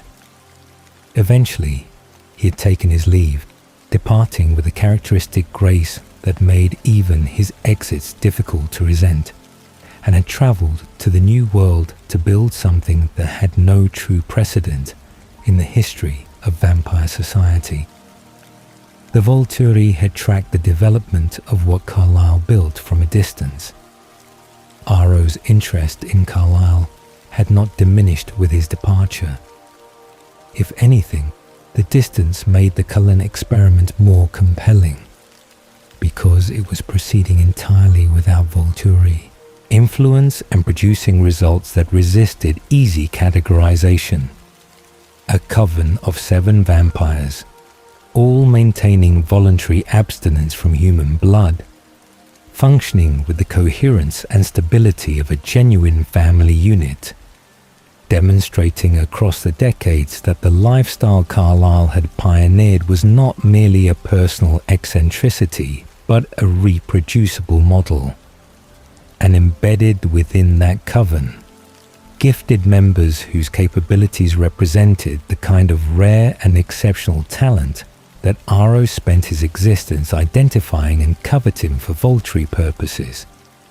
Edward's telepathy, Alice's precognition, Jasper's empathic manipulation, gifts that would have been extraordinary individually and were, in combination, something that no realistic strategic assessment of the vampire world could afford to ignore. Caius's interest in the Cullens was different from Aro's in both character and motivation. Where Aro saw opportunity, the potential acquisition of gifted members, the intellectual puzzle of their unusual lifestyle, the satisfaction of maintaining a relationship with the vampire world's most interesting outlier coven, Caius saw a variable, a large, unusually stable gifted coven operating independently of Volturi authority in the territorial expanse of North America, answering to no one but their own internal consensus, was not a threat in any immediate or actionable sense. The Cullens had never challenged Volturi authority, never violated the secrecy requirement, never created the kind of exposure risk that triggered enforcement. They were, by the metrics Caius used to evaluate covens, compliant, but they were large and they were capable, and their combined gifts made them a force that could not be dismissed in any honest accounting of where genuine power resided in the vampire world. Caius did not distrust the Cullens because they had done anything wrong. He distrusted them because anything that existed at the scale of their capability and outside the direct reach of his control represented a category of uncertainty that his nature was constitutionally unable to regard with equanimity. They were a quantity that he could not fully predict, and unpredictability, in Caius's long experience, was the precondition for every disaster that the Volturi had ever been required to manage. He watched them through the network of informants and the intelligence apparatus that the Volturi had spent centuries constructing and refining, with the patient attention of a creature that has learned to track developing situations across timescales that human strategic thinking cannot encompass. He noted their movements, the periodic relocations that kept them ahead of human suspicion. He noted the additions to their number, Emmett, Alice, Jasper, each joining the coven in circumstances that Volturi intelligence reconstructed from the available evidence. He noted the treaty with the Quilut shapeshifters, which Caius categorized under the heading of werewolf, adjacency with a cold fury that he maintained without allowing it to precipitate action, because the treaty predated the modern era, and challenging it without cause would generate complications that even he calculated as not worth the return. He watched, and he waited, and he maintained his assessment of the Cullen Coven as a situation requiring monitoring rather than immediate intervention. The event that transformed monitoring into direct contact was not a Volturi initiative. It arrived from the outside, generated by the emotional crisis of a young vampire whose self-control, considerable in most respects, proved entirely insufficient when confronted with the specific and unprecedented misery of believing the person he loved most in the world to be dead. Edward Cullen's arrival in Volterra was the consequence of a misunderstanding so complete and so nearly catastrophic that it compressed into a single afternoon decisions whose implications would take years to fully unfold. He had received false information about Bella Swan's death, had processed that information through the particular totality with which vampires experience loss, and had travelled to the one place in the world where he was most likely to achieve the specific outcome he was seeking. He could not destroy himself. The mechanics of vampire physiology made self-destruction without assistance nearly impossible for a vampire of his age and capability. But the Volturi could destroy him. And by appearing in the sunlit plaza of Volterra during the human festival that filled its streets with witnesses, exposing the crystalline inhuman quality of his transformed skin to hundreds of human observers simultaneously, he could give them cause they could not ignore. Alice's vision had seen this, and she and Bella had reached Volterra in time to intercept him in the seconds before full exposure became irreversible. They had pulled him back into shadow, but the Volturi's guard had already observed what had nearly occurred, had already moved to contain the situation, and all three of them had been brought into the underground chambers with the quiet, practiced efficiency that characterized the guard's security operations. Not roughly, not with the application of unnecessary force, but with the absolute certainty of movement that communicated, without requiring statement, that resistance was not a realistic option. The throne room received them in its usual atmosphere of ancient and carefully calibrated intimidation. Felix and Dimitri positioned themselves with the professional precision of creatures who had performed this function thousands of times across centuries of Volturi service. The guard occupied the room's shadowed periphery with the stillness of things that could remain motionless indefinitely and had no reason not to. And the three kings occupied their thrones with the full weight of what they represented. Aro animated with the particular quality of attention he reserved for genuinely interesting situations. Marcus reclined in his characteristic vacancy, and Caius absolutely still in the way that was his specific and unmistakable mode of presence, his pale eyes moving across the three arrivals with the cold assessment of a creature conducting an immediate and comprehensive threat evaluation. Caius reached his conclusions quickly. Edward Cullen presented no enforcement problem that required novel thinking. The near exposure had been an act of despair rather than contempt, suicidal in intent rather than rebellious in principle, and the appropriate response was severity sufficient to ensure nothing comparable was attempted again, combined with whatever measures the specific circumstances warranted. The Volturi had managed cases of this category before. The framework was clear. The complication was the girl standing beside him. Bella Swan occupied the throne room of the Volturi with a composure that Caius registered and filed with the precision he brought to all observed data. She was human. This was obvious and incontrovertible. The warmth of her skin and the sound of her heartbeat and the quality of her scent all confirming what her appearance made visually apparent. She was aware of where she was. She understood, clearly, and without the specific confusion that characterized most human encounters with vampire reality, exactly what the creatures surrounding her were. This awareness had not produced incapacitation or the loss of functional coherence. She stood beside Edward with the steadiness of someone who had arrived at their position through deliberate decision rather than accident, who had assessed the danger and had chosen presence over safety for reasons her own and private.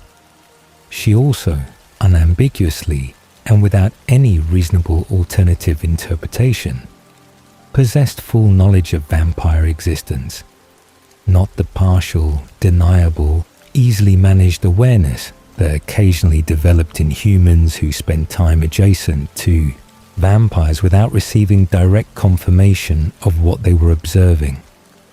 Complete knowledge, the kind that had been explicitly confirmed, that encompassed the fundamental facts of vampire nature and society, that could not be contained or managed through any means short of the two options the Volturi's law prescribed. Caius stated his position without elaboration or diplomatic softening, because elaboration and diplomatic softening were tools he employed when a situation's resolution was genuinely uncertain, and the outcome needed to be shaped through the careful management of how his position was received. This situation's correct resolution was not uncertain. The law was clear. The facts of the case satisfied the law's conditions without ambiguity.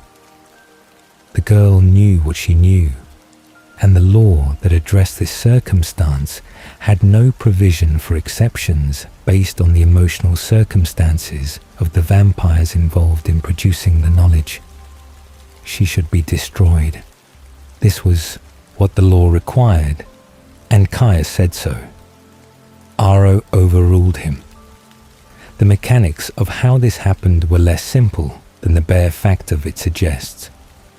Aro did not dismiss Caius's position. He engaged it, acknowledged its legal coherence, and then proceeded to override it through the exercise of the authority that his position within the Volturi's actual power structure conferred. His reasoning moved through several registers simultaneously, as Aro's reasoning always did. There was the genuine fascination he took in Bella's apparent immunity to Edward's telepathy, and what that immunity might indicate about her nature and her potential.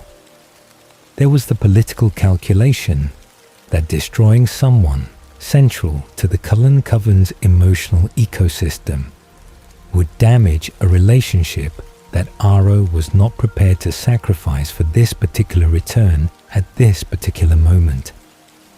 There was the constructed framework of conditional mercy.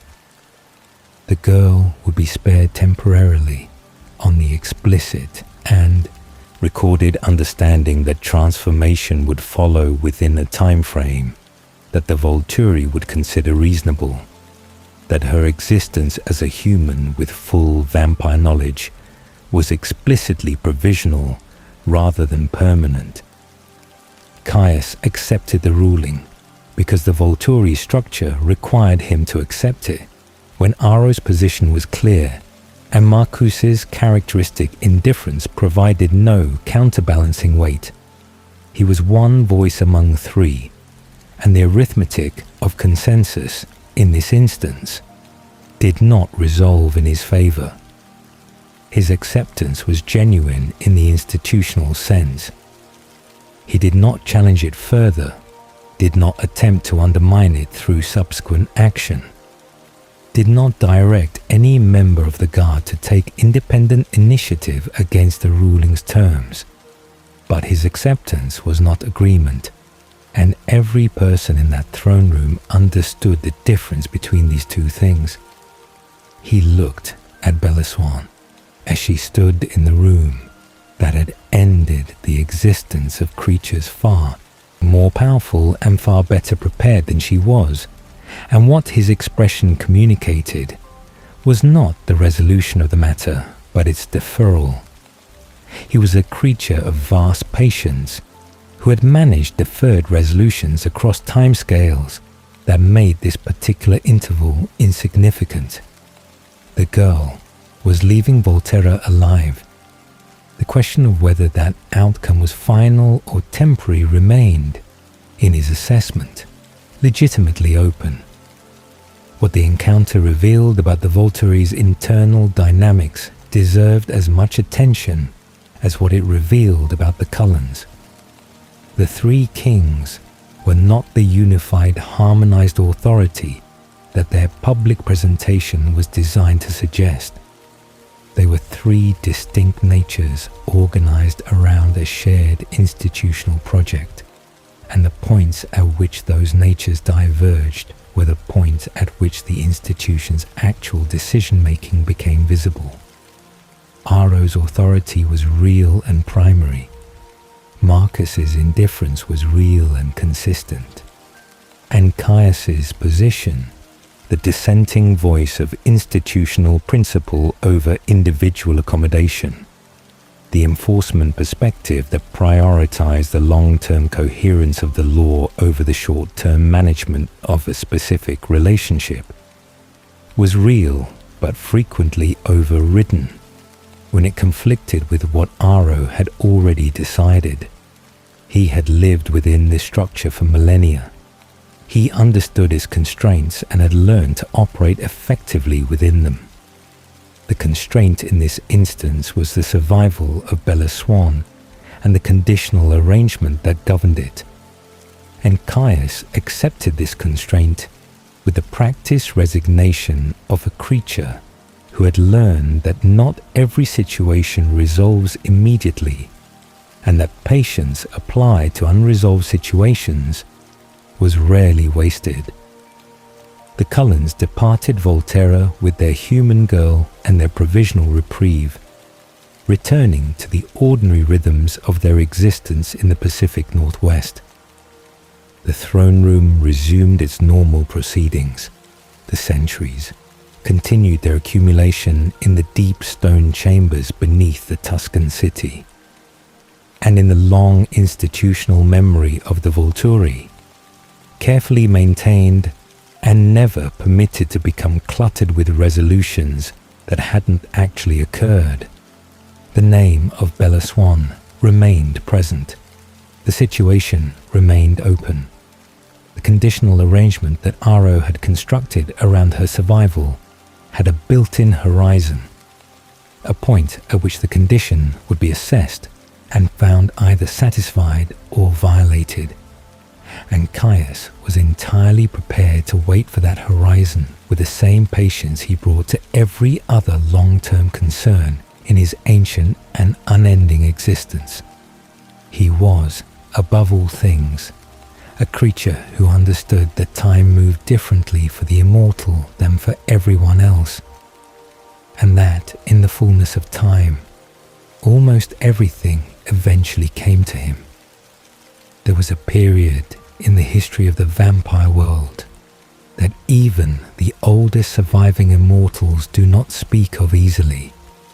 It predates the Volturi's full consolidation of power, stretching back into the centuries when the laws that now govern vampire society were still being constructed from the evidence of disasters that had already occurred, rather than from the foresight that might have prevented them.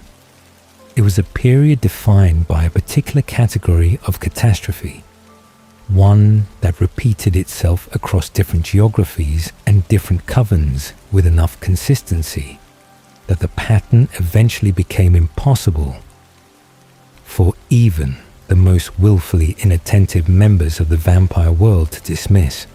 The catastrophe had a consistent shape. It began with a decision that individual vampires made for individual reasons that varied widely in their specifics but converged always on the same fundamental miscalculation. And it ended always in destruction on a scale that the human populations affected could not explain and that the vampire world could not ignore. The decision was the transformation of children. Understanding why this happened at all requires understanding the specific emotional logic that led individual vampires to attempt it, because the appeal was not irrational, given what vampires knew and felt about the mate bond and the particular quality of loss that the vampire emotional architecture produced. Vampires who had lost children in their human lives, and in the ancient world, the loss of children was a routine feature of human existence rather than the exceptional tragedy it became in later centuries, carried that loss into their immortal existence with the same completeness that they carried everything from their human lives. The transformation did not moderate grief or soften memory. It fixed both at the intensity of the moment of transformation and preserved them with perfect fidelity across however many centuries followed.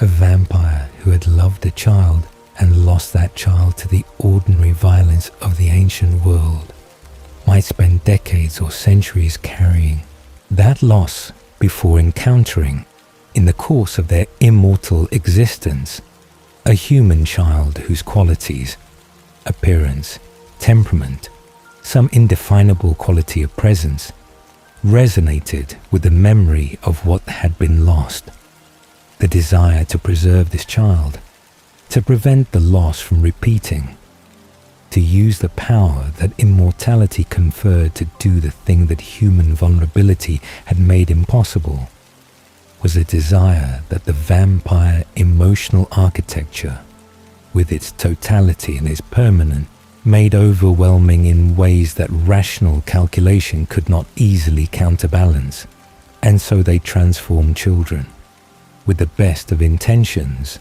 with genuine love, with the sincere belief that what they were doing was an act of preservation rather than destruction.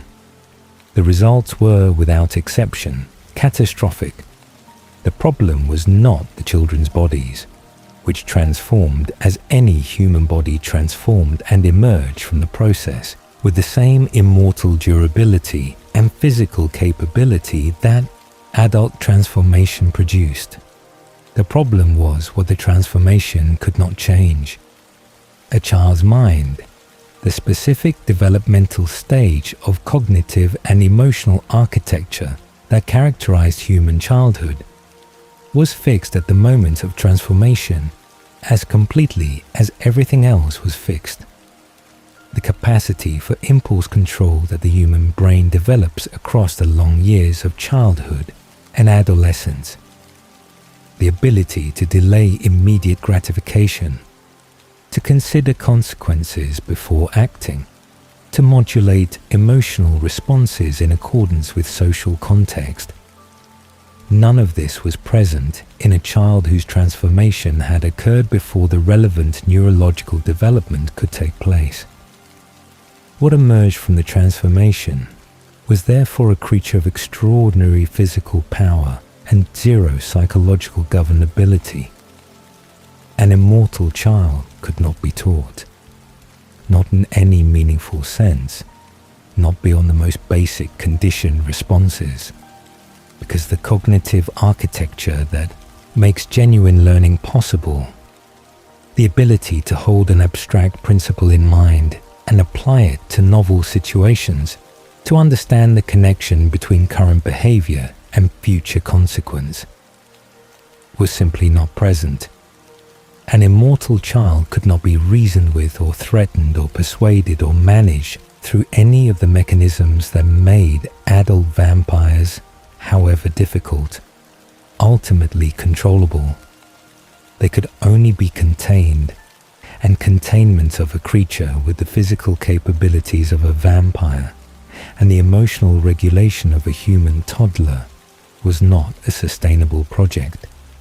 When an immortal child experienced distress, which they experienced constantly because their emotional responses were unmodulated and the world presented endless stimuli that a child's psychology was not equipped to process calmly, they expressed it without inhibition, without calculation, without any of the restraint that even the least controlled adult vampire maintained as a baseline.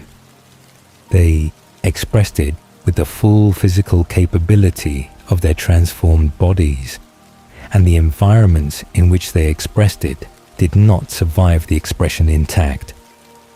Villages had been destroyed, not in the manner of a vampire feeding, selectively, with the deliberate concealment that the preservation of vampire secrecy required, but comprehensively, chaotically, in ways that left evidence that human authorities could not explain away, and that vampire communities in the surrounding region were then required to manage at significant cost and risk. The immortal child responsible for each such event was typically beyond correction by the time any external intervention arrived, because the nature of their psychology made the concept of correction inapplicable. They could be destroyed. That was the only available response once the event had occurred. Caius had witnessed several of these events directly, in the centuries before the Prohibition was formally established. He had arrived in the aftermath of at least 2 of them, had seen what an immortal child's uncontrolled distress produced in a human settlement, had assessed the exposure risk, and directed the management response with the cold efficiency that his role required. And he had formed, from this direct evidence, a judgment about immortal children that was absolute and admitting of no qualification.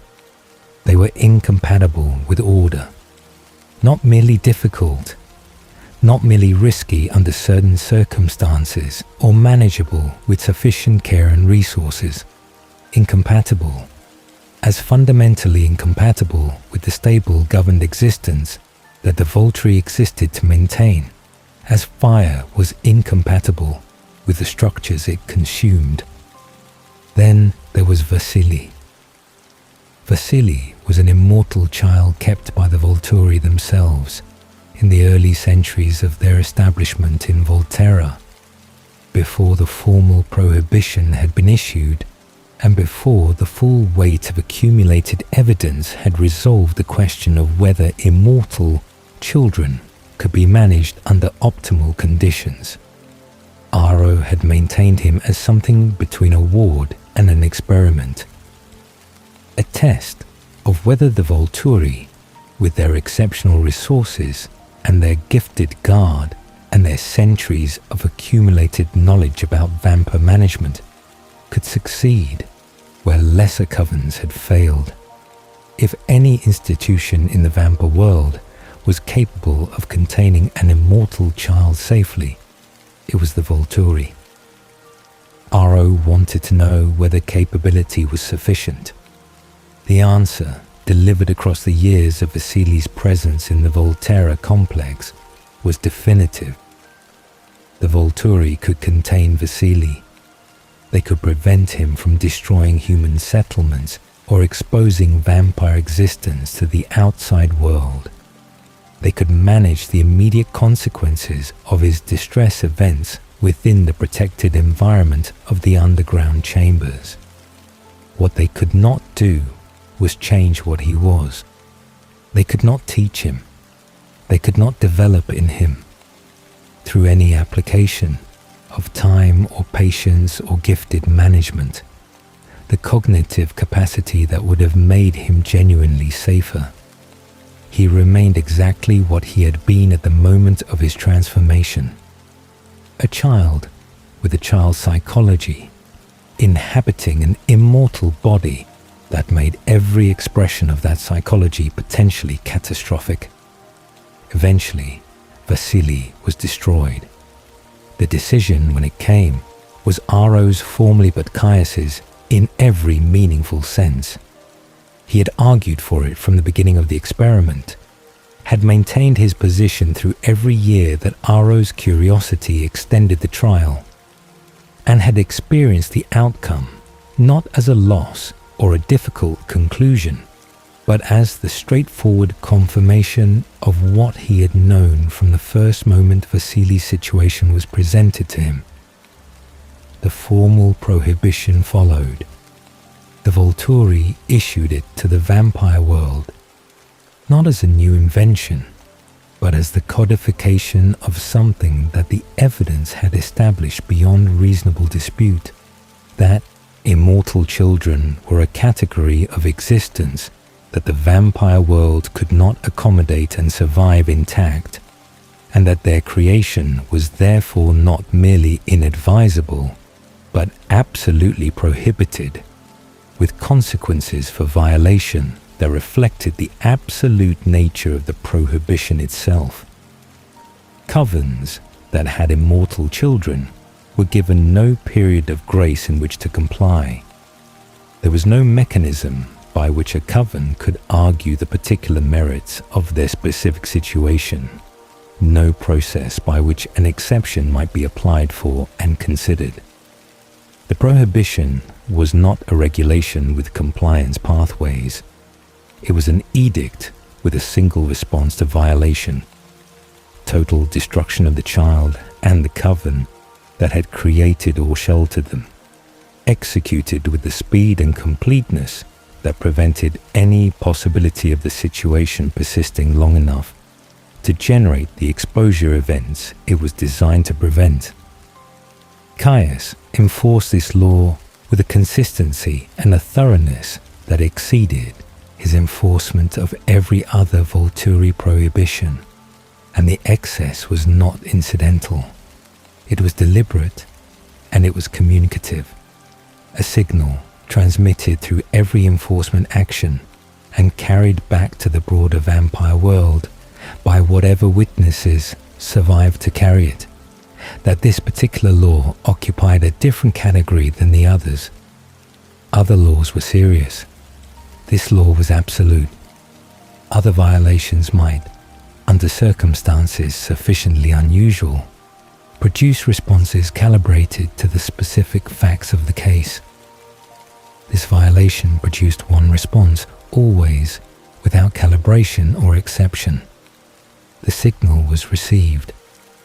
The vampire world learned across the centuries following the prohibition's establishment that the creation of immortal children was not a risk that could be managed or a line that could be approached carefully.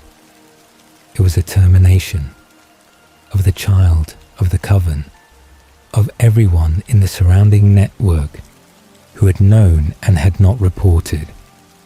The efficiency of the Volturi's enforcement apparatus, and particularly the impossibility of concealing a violation from Dimitri's tracking gift once the Volturi's attention had been directed toward a region, made the calculation of attempting concealment one that few covens were willing to make. This outcome was precisely what Caius had intended from the beginning, not the individual enforcement actions, which were means rather than ends.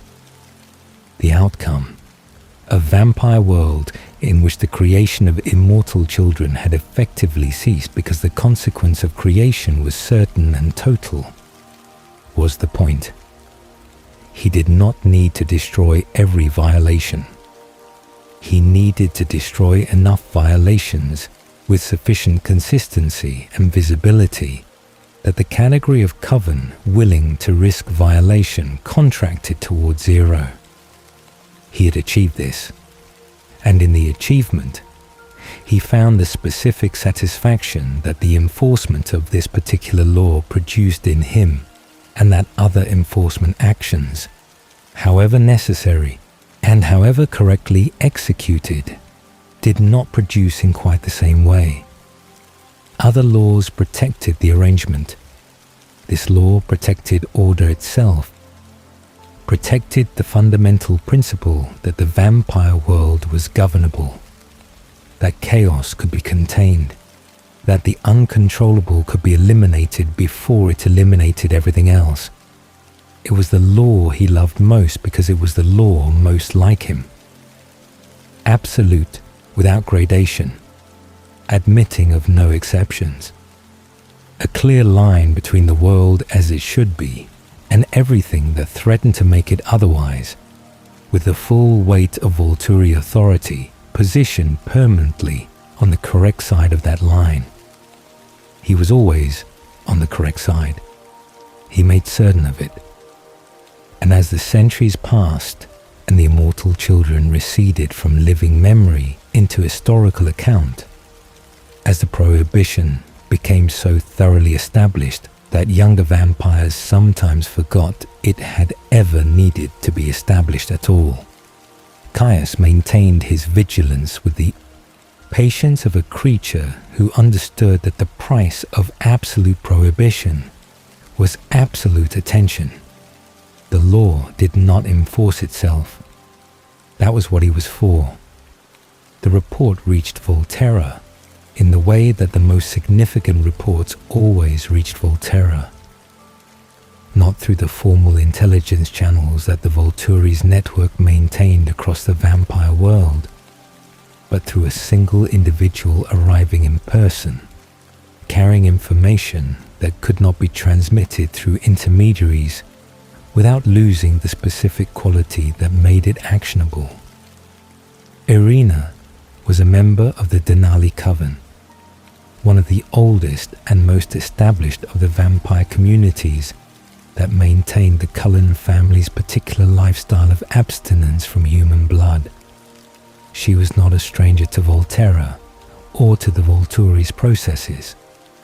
Her coven existed in the same complicated relationship with Volturi authority that all covens navigated, compliant in their behavior while privately maintaining the kind of reserved independence that geographically distant communities inevitably developed across the centuries.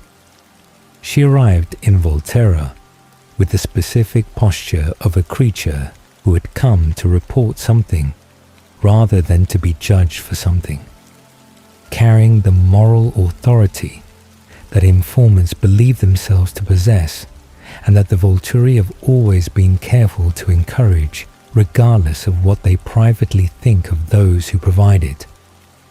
Her report was precise and, from the perspective of Volturi law, immediately significant. She had observed, in the vicinity of Forks, Washington, a human child in the company of the Cullen Coven and the Quileute shapeshifters.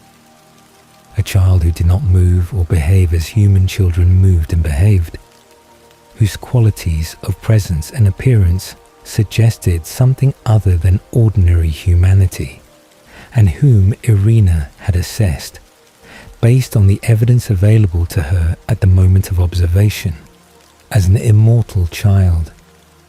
The Cullen Coven had created an immortal child. This was what she believed. This was what she reported. And this was the information that arrived in the throne room of Volterra and found in Caius exactly the response that the nature of the report and the nature of the man receiving it made inevitable. He believed her immediately, not because Irina was a particularly reliable witness or because her evidence was beyond question. A single observation made at distance under circumstances that did not permit detailed examination, from a member of a coven with existing emotional connections to the Cullens that might have colored her interpretation in either direction. None of these factors recommended uncritical acceptance. Caius believed her because what she was reporting was precisely the violation he had spent centuries maintaining vigilance against, the one category of transgression for which his response was fixed in advance and required no deliberation. The report matched the template.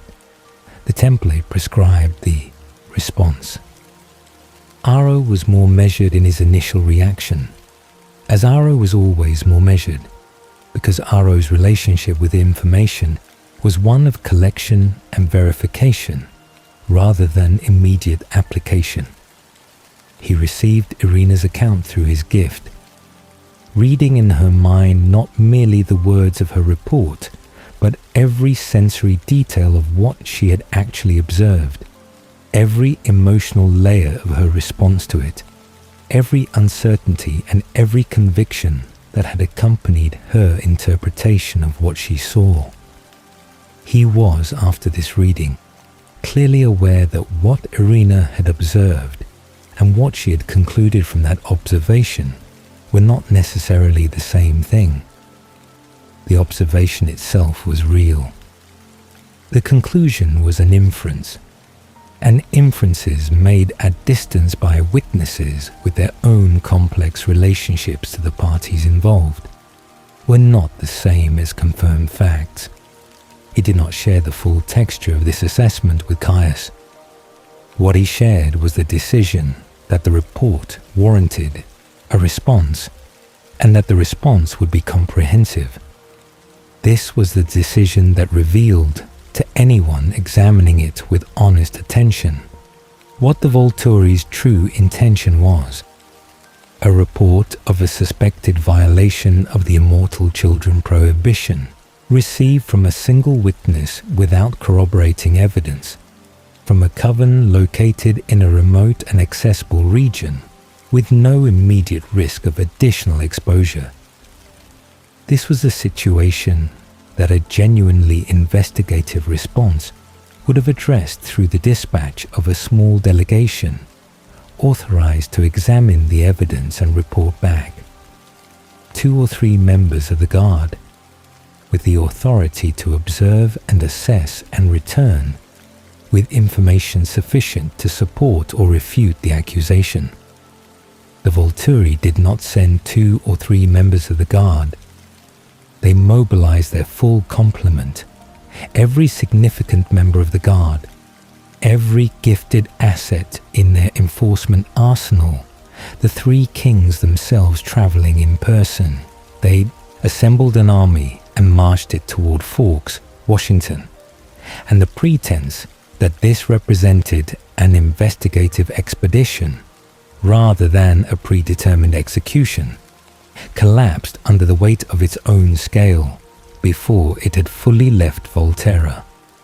Caius understood what the mobilization actually was, because he had participated in designing it, and because he was not, regardless of his other qualities, a creature who deceived himself about his own motivations. The Cullen Coven had been a variable in the vampire world's power structure for long enough.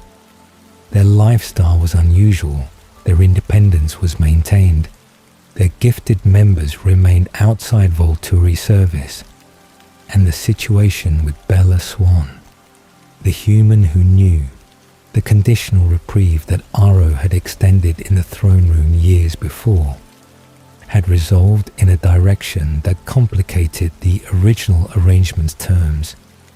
Bella Swan had been transformed. She had joined the Cullen Coven as a vampire, and the condition Aro had, attached to her survival, had therefore been technically satisfied. But the manner of its satisfaction and the specific circumstances of the transformation had introduced new complications in the form of renesmee. The immortal child accusation was an opportunity. Caius recognized it as such from the moment Irina's report was delivered, and he moved to exploit it with the focused efficiency that he brought to every situation where the law provided grounds for action that political calculation alone would not have supported. Whether Renesmee was actually an immortal child was a question he was prepared to answer in the field rather than in the throne room. And the answer he was prepared to accept was the one that Irina's report had already suggested. The journey to Forks proceeded with the deliberate pace of a force that knew it held every significant advantage and had no reason to rush. What the Volturi found when they arrived was not what Caius had anticipated, and the degree, to which it was not what he had anticipated constituted the most significant strategic surprise he had experienced in centuries. The Cullens had gathered witnesses, not merely the members of their own coven, not merely the Quileute shapeshifters whose presence added physical capability, but complicated the legal picture in ways Caius had been prepared to navigate by invoking the werewolf prohibition. They had assembled from across the entire vampire world, an extraordinary collection of individuals and covens who had travelled to Falk specifically to witness whatever was about to occur and to provide testimony about what they observed. Nomads and established covens, vampires from South America and Europe and Asia, creatures who had no particular affiliation with the Cullens, but had answered the call that Alice Cullen had sent through the networks of the immortal world. The Romanians were there. Vladimir and Stefan, the two survivors of the coven whose defeat had established the Volturi supremacy, standing among the Cullen witnesses with the barely contained anticipation of creatures who had spent centuries waiting for exactly this kind of moment. A confrontation in which the Volturi's authority was genuinely challenged by a force capable of challenging it. Caius absorbed the dimensions of what stood across from the Volturi's assembled force with the cold assessment that had never failed him in any previous strategic situation. The numbers were not decisive in the Volturi's favour in the way that the numbers in every previous significant confrontation had been.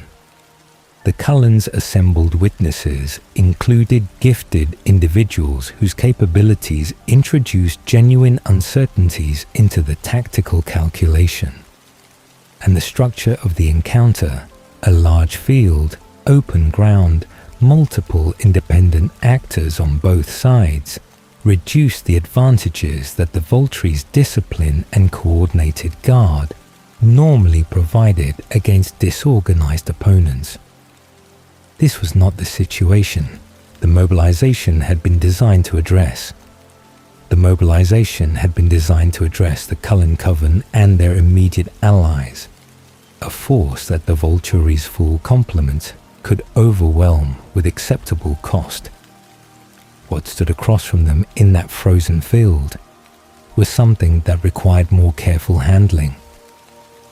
Aro moved to the center of the confrontation with the grace of a creature who has spent millennia ensuring that he always appears to be in control of situations regardless of whether he actually is.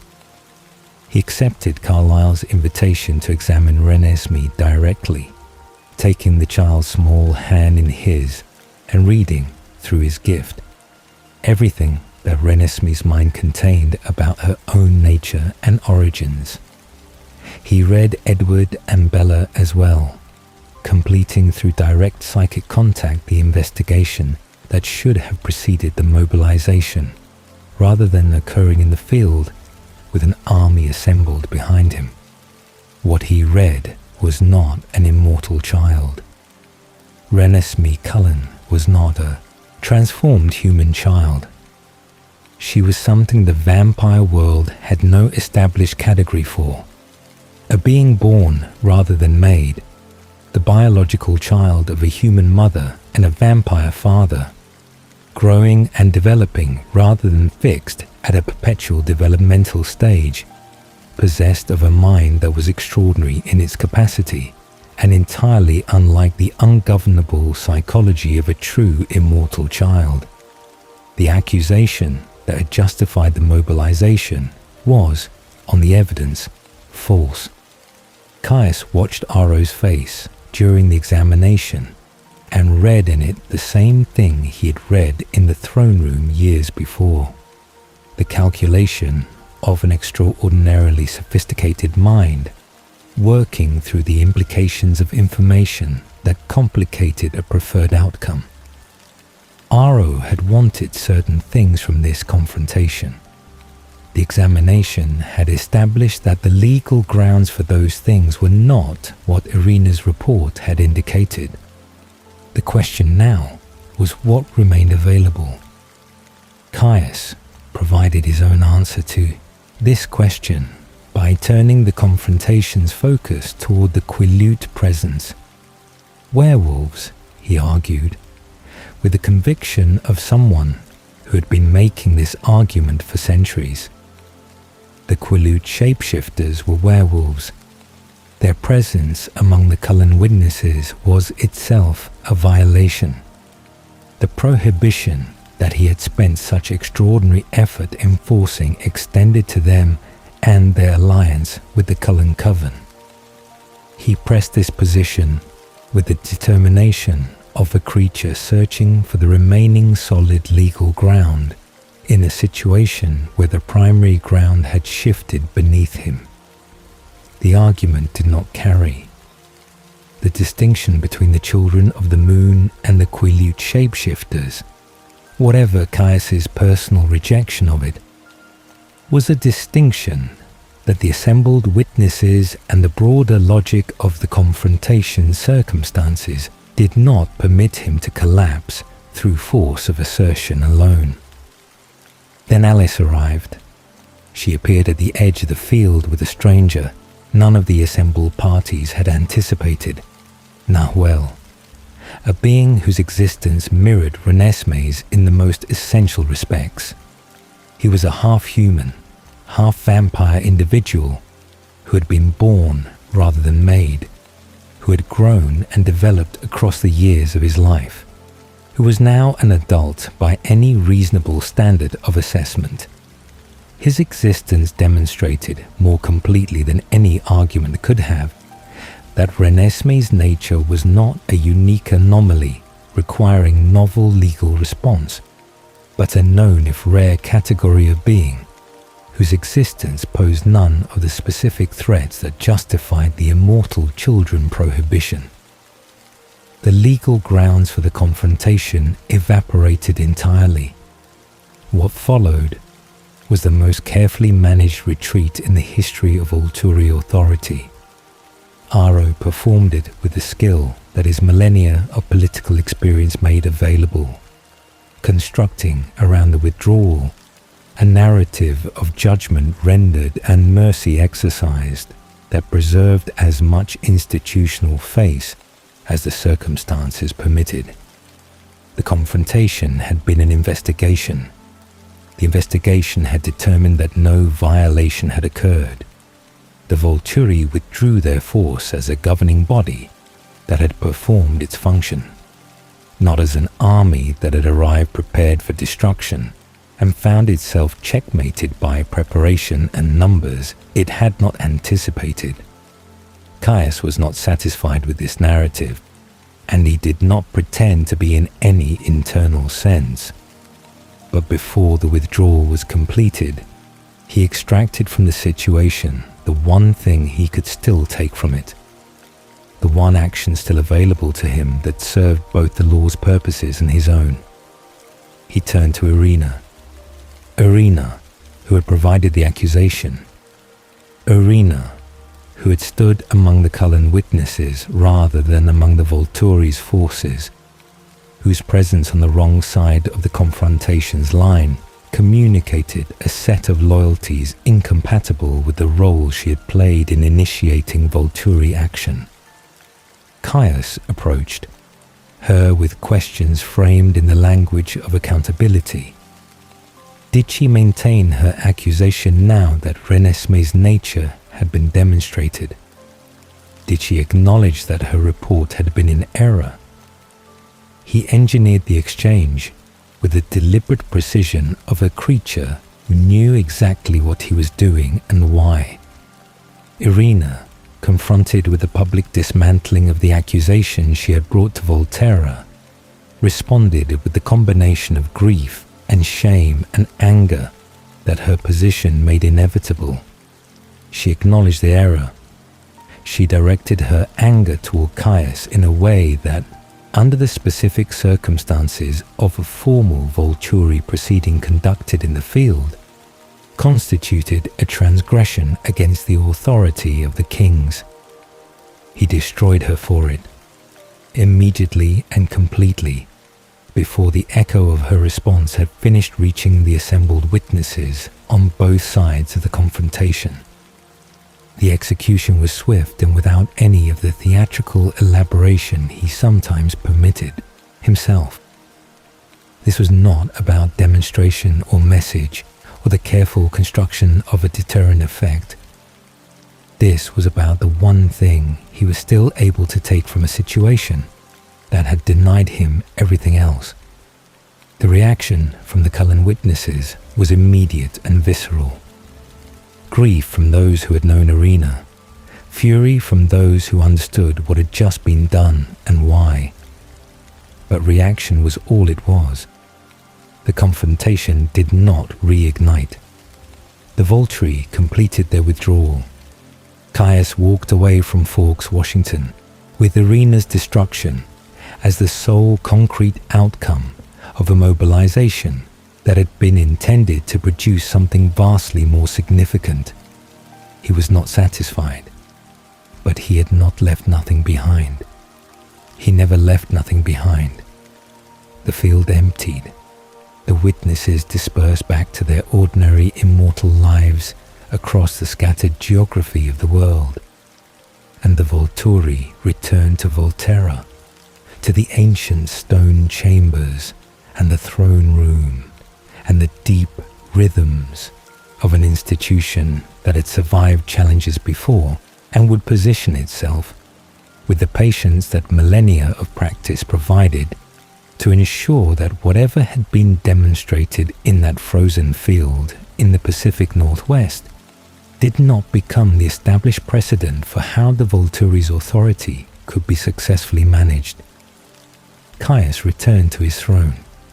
He returned to Athenodora. He returned to the long work of maintaining what had been built across 2,000 years of continuous effort, and he waited, as he had always waited, for the next opportunity that time, in its reliable generosity toward the patient, would eventually provide. He returned to Volterra. This is how Caius' story ends, in the way that it has always ended across every confrontation and every campaign and every demonstration of force that his long existence has produced. Not with resolution in the conventional sense, not with the clean finality that human narratives require, but with a return to the ancient stone, to the deep chambers beneath the Tuscan city, to the throne that has held him for 2,000 years and will hold him for 2,000 more, unchanged and unchanging, as permanent as anything in the mortal world is permitted to be. The return from Forks was not a defeat, though the vampire world's more careful observers understood what it had been in every sense that mattered. Caius understood it too. He carried no illusions about the nature of what had occurred in that frozen field. The mobilization had been designed to accomplish something specific, and it had not accomplished that thing. And the elaborate narrative of investigation and judgment and mercy that Aro had constructed around the withdrawal was a diplomatic instrument rather than an accurate account. He had been in too many rooms where such instruments were constructed to mistake them for the truth of the situation. But he also carried no paralyzing shame about it.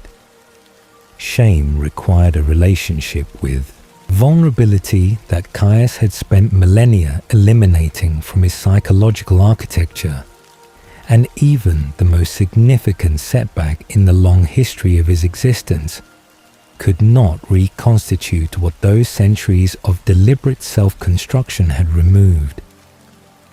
He assessed what had happened with the same cold clarity he applied to everything, extracted from the assessment whatever was useful, filed the rest in the category of concluded events that required no further emotional energy, and returned to the work. The work, for Caius, was never finished.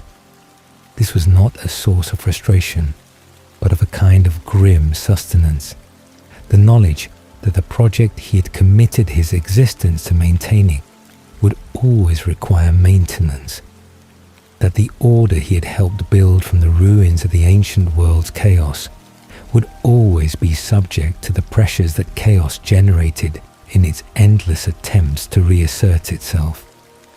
There would always be violations to address, variables to manage, situations requiring the application of the specific capabilities he had spent millennia developing.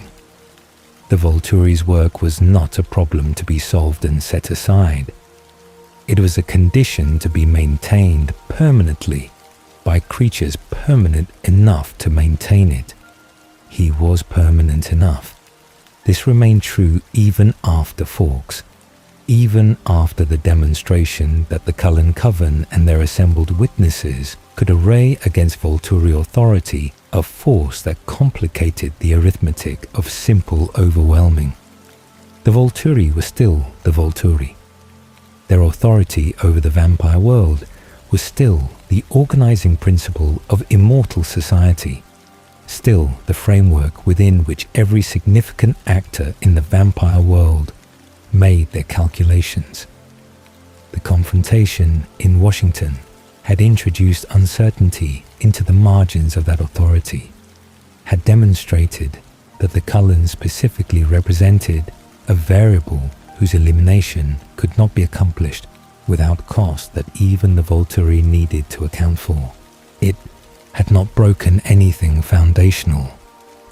Caius was certain of this, with the certainty of someone who had watched foundational things break and knew the specific quality of their fracture, knew the difference between damage that required immediate response and adjustment that could be absorbed across the longer timeline that immortal institutions operated within.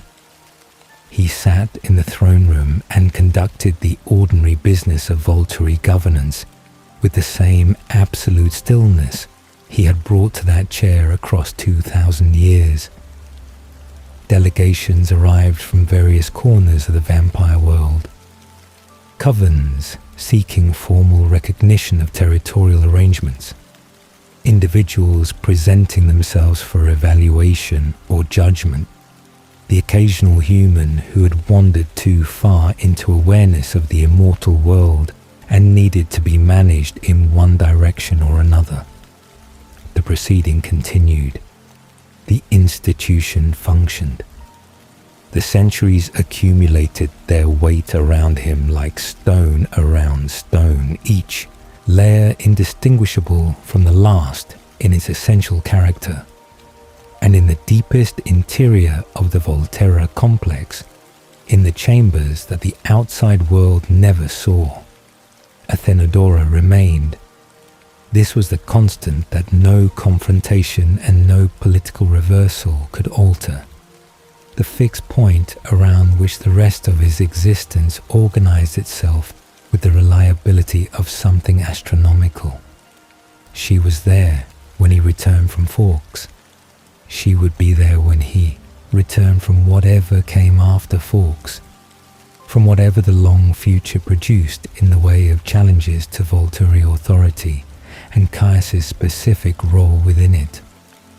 The devotion he bore her was not diminished by what had happened in Washington, was not complicated by the political embarrassment of the withdrawal, was not subject to any of the pressures that the external world brought to bear on the rest of his existence.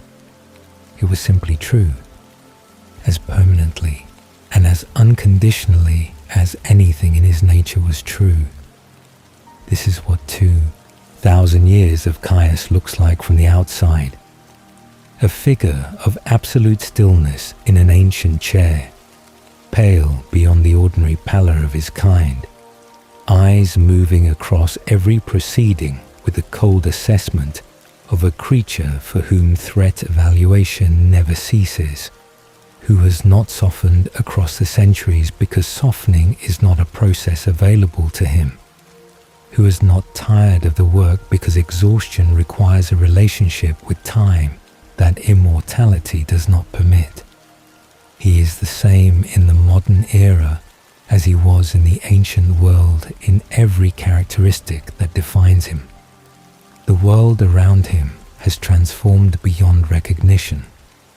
The human civilization that provided the context for the Volturi's original establishment would be unrecognizable to its founders, changed in its technology and its organization, and its capacity for the kind of coordinated response that makes vampire secrecy both more necessary and more difficult to maintain. Caius has watched these changes with the same cold attention he has brought to everything, has adjusted the Volturi's operational approach where adjustment was required, has maintained what was foundational through every surface transformation. He does not think of himself as cruel. This is worth understanding, because it is easy to look at the record of his existence, the werewolf genocide, the immortal children campaigns, the executions that exceeded strict legal necessity, the political maneuvering that prioritized institutional power over individual justice, and applied to it the judgment that the evidence seems to warrant. The cruelty is there. It is documented across 2,000 years of consistent behavior and is not meaningfully disputed by anything in the available record. But Caius's relationship with his own actions is not the relationship of a creature who recognizes cruelty and chooses it anyway. It is the relationship of a creature who has developed, across millennia of absolute conviction, a framework within which the things the outside observer categorizes as cruel are simply the correct responses to the situations that produce them. He is right in his own accounting. He has always been right. The laws are right. The enforcement of the laws is right. The severity that makes the enforcement credible is right. The elimination of everything that cannot coexist with the order he has spent his existence maintaining is right.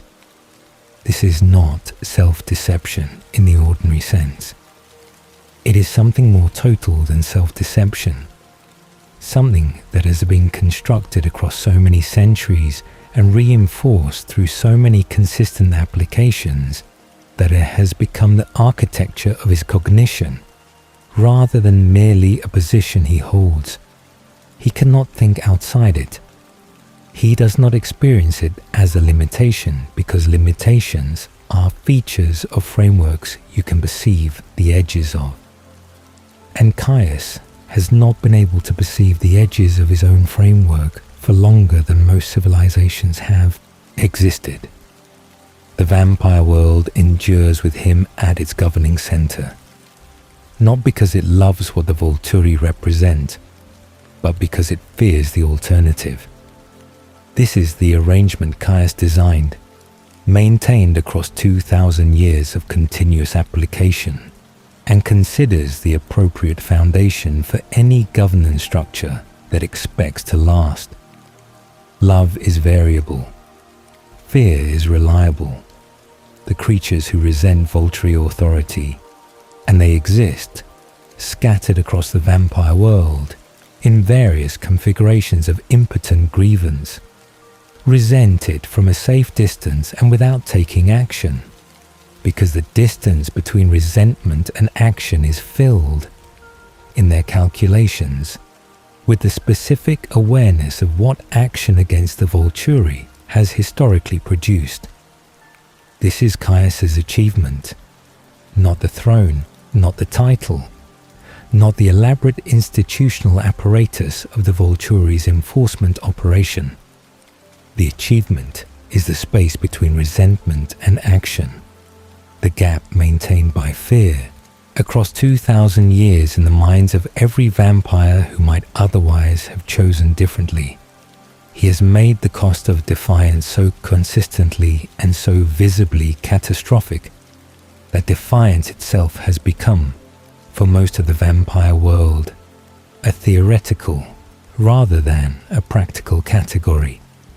They comply not because they have been persuaded, but because they have been taught, through the accumulated evidence of centuries, that the alternative to compliance is Caius, and Caius is not an alternative they are willing to accept. He will continue.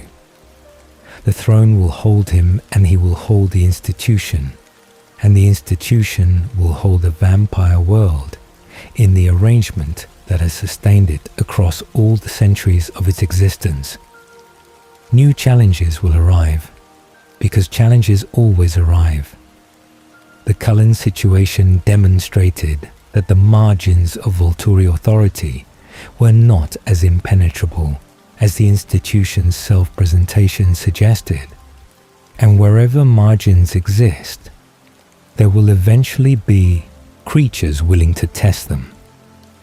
He will respond to those challenges with the tools he has always employed and the convictions he has always maintained, and the responses will be what they have always been: total, unambiguous, and calibrated to the principle that the cost of challenge must always exceed the potential return. He does not wonder whether he made the right choices. He does not lie awake in the long, immortal nights revisiting decisions and examining them for error. That is not the texture of his existence. The texture of his existence is the cold certainty of a creature who resolved the fundamental questions of his nature long ago and has spent the centuries since applying those resolutions without revision or doubt. There is a particular kind of peace available in this, not the warmth of happiness or the comfort of connection, but the austere and functional peace of a creature that knows exactly what it is, exactly what it exists to do, and has organized every aspect of its being around doing that thing as completely and as permanently as immortality permits. Somewhere beneath the Tuscan city, in the ancient stone, the pale king sits. He is waiting, as he has always waited, with the patience that only the truly immortal can maintain. Not the restless waiting of someone uncertain about the outcome, but the still and absolute waiting of a creature who has seen enough of time to know that time resolves everything eventually, that every unfinished situation has a conclusion somewhere in the future that patience will reach, that the work is never done and the chair will always be filled, and the stone will always hold against the press of the centuries, because he is inside it and he does not change. The torchlight moves across the walls of the throne room. The shadows shift and resettle. The city above continues its ancient human business, generation after generation, cycling through their brief illuminated lives in the streets above the darkness that has always been beneath them. And Caius watches the centuries pass with eyes that have seen too much and forgotten nothing, in the oldest darkness that the vampire world has ever known. Sleep now, dreamy traveller. You have walked the ancient corridors, sat in the long shadow of the pale king, and carried his story back from the deep stone into the ordinary light. The darkness of Volterra will endure without your company. It has endured everything else. Rest easy in the knowledge that some stories have no endings, only the long, patient continuation of a will that time has not yet found the means to exhaust. Let the ancient world recede. Let the torchlight fade. Let the stone go quiet around you and drift now, gently, into whatever dreams wait on the other side of this oldest and most patient dark. Good night.